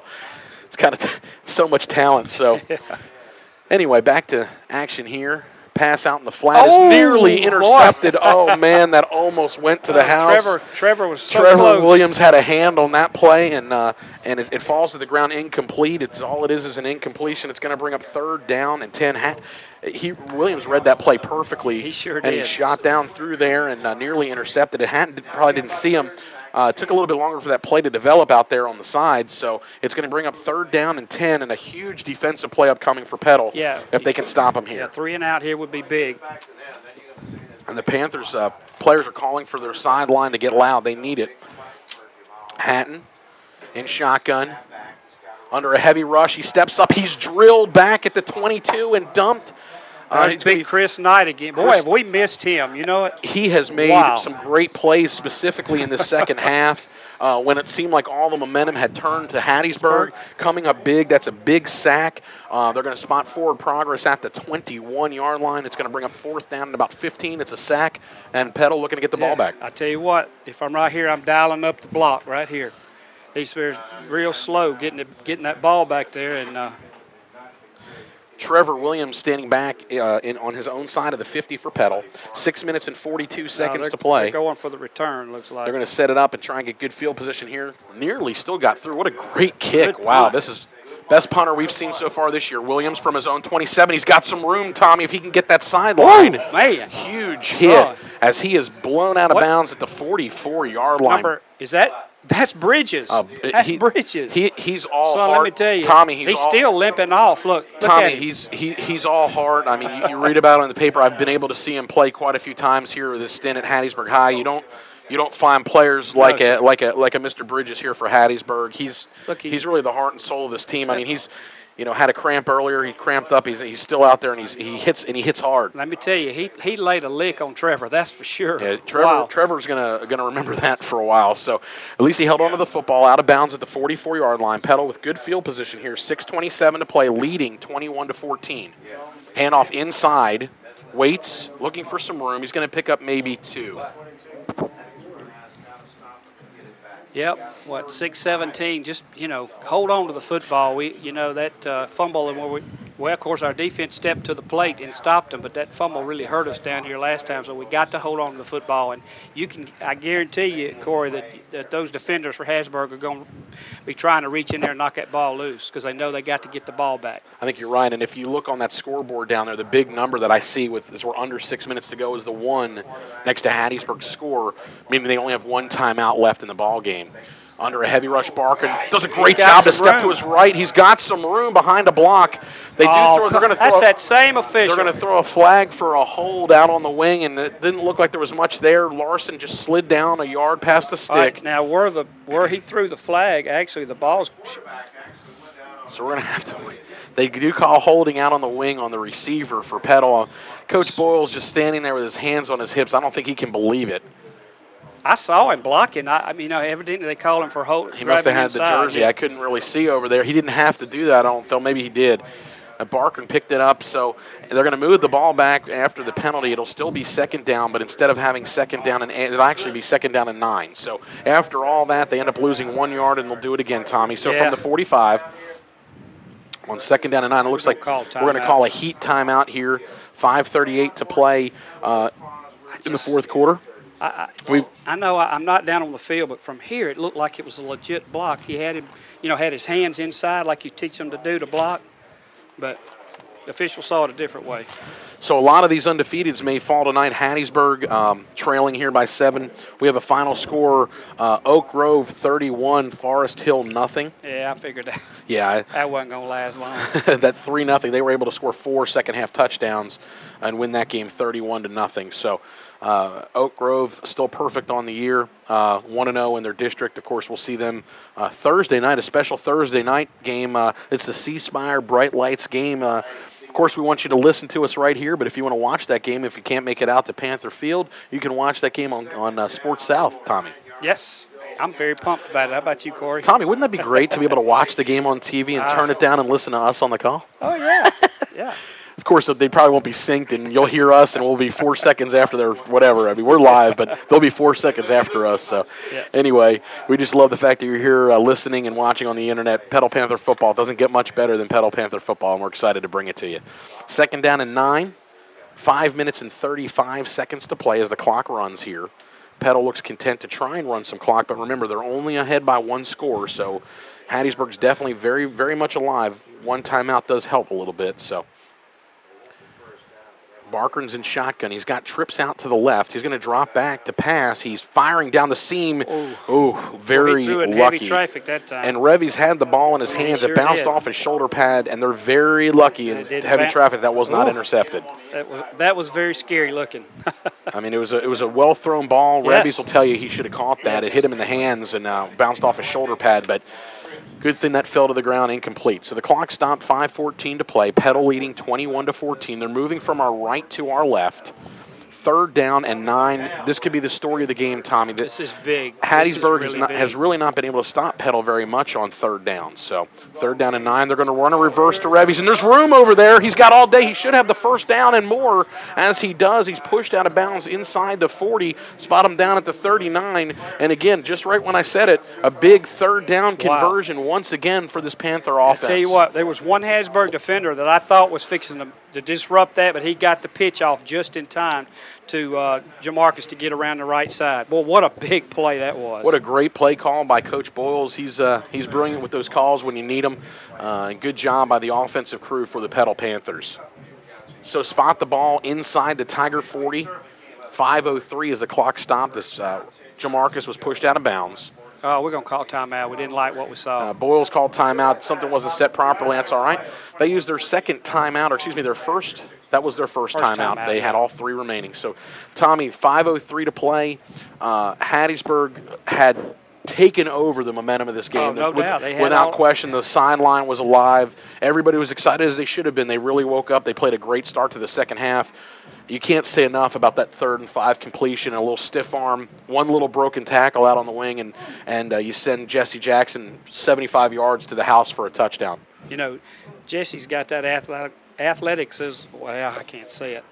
He's very athletic because it's in his blood for his mom. His mom was a great athlete at Southern Miss, basketball player, and so you could see where he gets it from. But like I said, that when he caught the ball, I really didn't think he had a chance of getting downfield. He just, I don't know, he separated himself, and once he did, he was gone. Tommy, Meridian's cut it to a 1-score game with 3 minutes to play. They trail now 48-41 in a shootout with Meridian and Natchez. 1st down play. It looks like Barker on the keeper. Not much doing. Loss of about a yard on the play. Good job to wrap up inside for this Tigers defense. It's going to bring up 2nd and 11 from the 40. Yeah, up the middle has not been good. Even when Tyrus Rain was in the football game, we just hadn't had a whole lot of luck up the middle against this Hattiesburg defense. So Barkins is standing back with his hands on his hips. He's standing at his own 45, content to try and milk as much clock as they can. 4:30 to play in the 4th quarter. Again, Petal leading 21-14. Double receiver split out to the left. Handoff inside, waits with some running room down close to the 30-yard line. Tommy, he's going to be about a yard, maybe yard and a half shy of the 1st down. Yeah, left side of the offensive line, the big you know who I'm talking about, big number 77, Javon Patterson. He cleared his man out 2 or 3 yards, and that gave Waits a big hole to go through. This is a big play coming up here as we tick under 4 minutes to play. Hattiesburg wants to get the ball back. The ball's just outside the 30. They need the 29-yard line. Clock ticking. 13 on the play clock. They'll be able to run this one down under 3:40 when they snap it. Hattiesburg again with just 1 timeout remaining. 21-14 Petal with a 1-score lead. Barkin snaps it with 3 on the play clock. Handoff inside. Wow. 1st down run and more down inside the 25. That's just huge by Mr. Waits. Boy Waits. Tommy, you're excited. It's all right, I'm telling you. I love this kid. He just he's so small. He's so short that it's hard to see him. I think some of those defensive linemen have a hard time seeing him when he comes through there. Well, he does. He reminds me a little bit of a player kind of like a John Wyndham mold. Yes. A little bit smaller. I know he's listed, Wyndham, of course, at 5'7", and he's listed for Petal. He's listed at 5'8". So they're both a little bit on the shorter side. They can hide behind that big line. Petal continuing to run clock. Snap this one with 2 on the play clock. Down inside the 25, run ahead to the 20. That's a 5-yard pickup as we tick down to about 3 minutes, Tommy. All right, I'm going to call Thad Roberts' name that time. Boy, did he laid a good block to open that hole that time. Our offensive line has just the last few minutes has stepped up to the plate and really opening some holes because they know that that Towers is out of the game and then and they got to step it up just a little bit more. Let's hope that he's okay. By the way, I do too, man. We're gonna need him the rest of the year. Pulled up lame on that play, and our thoughts and prayers, of course, are with he and his family. So we just hope that he's all right. From the 20, 2nd down and 6. Handoff inside is read perfectly this time by the Tigers' interior line. Waits is going to be dropped back at the 24. Time it's a loss of 4. Well, what looms real big right now for the Hattiesburg Tigers is that timeout that the clock was running down on them, and they had to take a timeout or they would have gotten another 5-yard penalty. And so they had to burn one, and that's really looming big now because they only got one timeout left. Well, clock ticking down. We're of course, Petal trying to. They're okay. So they had 14 left, Tommy, on the play clock, and he checked out of it and looked over to the sideline. Clock's under 2 minutes to play. They're going to snap it here with 3 on the play clock. 3rd down and 9. He's going to fire. Pass is going to be caught into the end zone for a Petal Panther touchdown. It is Reeves on the slant for the Petal Panther touchdown. And, folks, that may do it here from D.I. Patrick Stadium with 1:45 to go. Well, great job. You saw that play develop kind of right in front of the angle where we're sitting, Tommy, and he just broke free on that slant, and he put it right in the numbers, Jamarcus, into the end zone. Great route. By Jamarcus, and I mean, you just can't lay it there anymore pretty. Another 3rd down conversion. Yes, that's the story of this game is Hattiesburg did a great job defensively to hold Petal to 3rd and long all night long, and Petal's been able to convert. And the extra point by Reynolds is up, and it is good. So we have 1 minute and 45 seconds to play in our ball game tonight. Petal leading Hattiesburg now 28-14. Well, Corey, there's no quit in this football team. That goal line, that stand down here when Hattiesburg appeared to be fixing to take the lead, I mean, you just can't ask for much more from your defense to step up and make a stop there. And then you had the big sack by Knight to push them so far back that they couldn't get the field goal. I'm going to go out on a limb. You ready? Go ahead. It's 54-41. Natchez leading Meridian with just over a minute to go. They're up by 13 points, 2 scores. I'm going to say that. No, I'm not. I'm not going to say that game's over yet. Not with that offense up there. You never know. But they're sitting pretty. Natchez, do you believe Natchez has scored 54 points on that Meridian defense? I don't understand that. I'm not sure what happened up there tonight. So a sign of things to come as the season unfolds. So again, it's just say I want to see Meridian with a loss before we go up there and play. So hopefully that score will hold. So Petal's 1 minute and 45 seconds away from improving to 4-1 and also handing Hattiesburg their first loss. Of course, this would put Petal at 1-0 in the district. Tommy, I'm also going to go out on a limb and saying that these two teams very likely could meet again down the road at some point. Oh, no doubt about it. Well, actually, So Walker from inside the 10 has a good return. He's going to be out across the 30, thrown down at about the 31-yard line. There's 1 minute and 36 seconds remaining. Hattiesburg trailing Petal 28-14, and Hattiesburg needs to get something going here quickly. Yeah, you don't want to let them score quick. I mean, 136, 2 scores up. I've seen it too many times, so you can't relax at all until that clock hits three zeros up there. So hopefully we can keep it from getting any kind of momentum right here with 1 minute 36 seconds. It was amazing how that touchdown pass to Jesse Jackson really sucked the life out of this Tigers team as they came back. They had tied the game. Pass out in the flat. It's going to be a double pass, it looks like, back. And it is to Jamal Hatton. Not much doing, and he's going to be dumped way back inside his own 25 at the 23-yard line. This play is going to go for a loss of about 7. Hey, Corey, I don't know if you watched the highlights this past week. You know, Western Kentucky upset Kentucky. Yeah. And they went for 2. That was the play they ran. That's the play they did right there. And they almost threw it a little bit short. It was their quarterback had to go down and catch it off his shoe tops. Yeah, I did see that play. So interesting things early on in the season in high school and college and in pro football. So we're under a minute to play. Hattiesburg with 1 timeout to go. Petal leading 28-14. Trying to wrap this one up in red and white for the Petal Panthers. Hatton rolling to his right, plenty of time to throw. He's going to fire, and it's going to be nearly intercepted. Revies looked like he could have had that one, but he just knocks it down about the 35-yard line, and it's going to bring up 3rd down and long.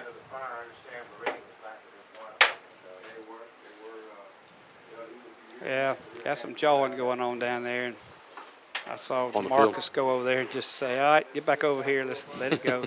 Let it go. That's it. So it looks like Petal's going to be victorious in this one with a 2-score lead, 41 seconds to play. Hatton is in shotgun. Or excuse me, that's not Hatton anymore at the helm. That's going to be Brandon Acker, I believe. He's firing deep downfield. Jesse Jackson back playing center field, nearly intercepted that one at the 40. It falls incomplete. It's going to bring up 4th down. Tommy, this Petal defense, it seemed like that play when Hattiesburg had the lead, they got the ball back when Wyndham just dropped it. Right. They got the ball back on that fumble. They drove down. They had the ball at the 5, and then they had a false start penalty. Right. And it just seemed like from that play on, this defense, something happened. They kind of woke up. They had the big sack that knocked them back. They missed a field goal. Yep. And, of course, forced that 3 and out as well. 4th down pass is up. He caught it. He sure did. He caught it across the 40. That'll actually move the chains. The ball will be spotted up near midfield. He got hit as he threw the ball, and it just floated out there, but the receiver was able to come back and get it. Wow, so on 4th down and long, it's going to set the ball up at the 49-yard line. There's 24 seconds left on the clock as they set it live for play. Final 24 seconds of this one. Looking good for Petal. 1st and 10 from the 49-yard line. Pass out in the flat, and that's actually Tristan Wally, the sophomore quarterback. It's going to be a completion of about 5 and out of bounds with 13 seconds to play. So Petal's going to improve to 4-1, but more importantly 1-0 in the district. Hattiesburg is going to fall to 4-1 and 0-1 in district play. So Petal sitting pretty there. They did what they wanted to do. This one was circled on their calendar. We knew it was going to be a tough game. Never easy to come across the river. Never easy to be at home. Never easy to play Hattiesburg. And Petal's going to come up victorious. They faced a lot of things in this game that are kind of telltale signs. There's an interception for the Panthers to end the season. Dropping back in coverage. Is that Rashawn Smith? 29, yes. We've called his number. Smith. We've called his number all night. He intercepts the ball. There's 2 seconds left on the clock. One of the Tigers is down hurt. And it looks like he's down at about the 25-yard line. There is 2 seconds left on the game clock, but that's gonna do it as the stadium starts to empty out on both sides. Let's hope everyone drives safely. If you're here tonight, if you're driving around across Leaf River and Petal, congratulations to the Panthers. Wrap this one in red and white. Tommy, they're 4-1 on the season. Yep, good win, no doubt about it. Hey, I just got a text here. Louisiana Monroe, who's already beaten Arkansas, is up 28-24 with 10 minutes to go over Baylor. How about that? And not only that, they almost knocked off Auburn. Tigers, yeah. It's a final. Meridian loses. Natchez. Okay, good. I'm sorry. Head coach Lance Reed, that's got to be the biggest win of his career. Thank you. So they take a knee. It's academic. That's it. Our final score from D.I. Patrick Stadium, 28-14.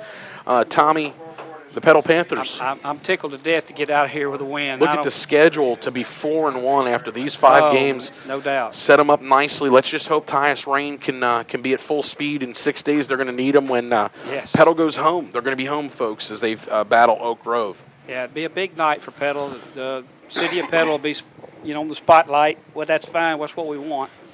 And I tell you what, the stadium we have, they'll have to be impressed with our stadium, because it's such a beautiful. I mean, it's everything about it. It just the press box and the stands, the chairback seating. It's just a great place to play football. It is. But again, let me say kudos to Hattiesburg High, because this is a nice facility. This is a very nice press box, and I tell you what, it makes it a lot easier to sit here and call the game. Oh, yeah. When you got air conditioning going, sure it does. and plenty of room to move around. We appreciate the hospitality of Hattiesburg. It's always good to see Ted Tibbett and downtown John Brown on the call for the Hattiesburg High Tigers. And, of course, this press box is aptly named after Ted Tibbett, and deservedly so. And we appreciate the folks over here at Hattiesburg for their hospitality. We appreciate or apologize again for some of the interference, if you will, language. Yeah. From some of the coaches at Hattiesburg. Sometimes that happens. You get caught up in the heat of the moment when you're fired up for your team. Yep. But you know what, Tommy? We stayed on.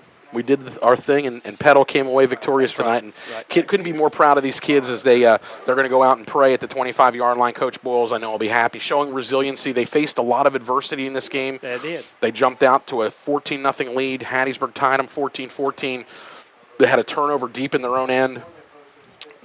You can't say more about this resiliency of this bunch. No doubt about it. That defense stepping up and keeping them out of the end zone was so big.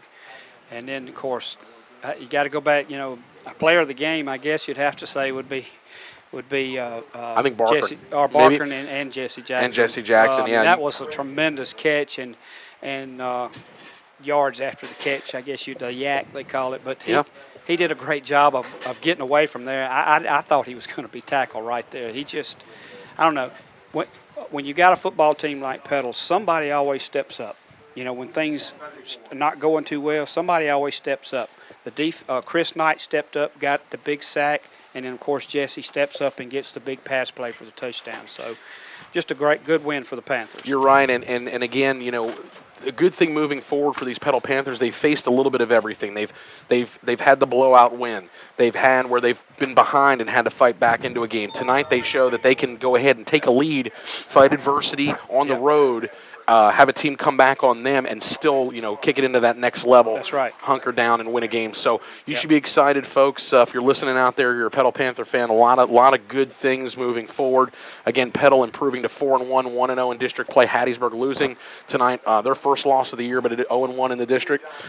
Again, our final score. Tommy, any last thoughts? Well, let me go ahead and put a little perk in real quick. In association with the Thursday night nationally televised game against Oak Grove, I think it's paint the town red this week, and so I think there's some ribbons and stuff available. If you'll call the school, they'll let you know where you can get them. But we're asking everybody to paint the town red for this nationally televised football game this Thursday night. Tommy, I'm going to be there with my red shirt on. Yep. You're going to be there with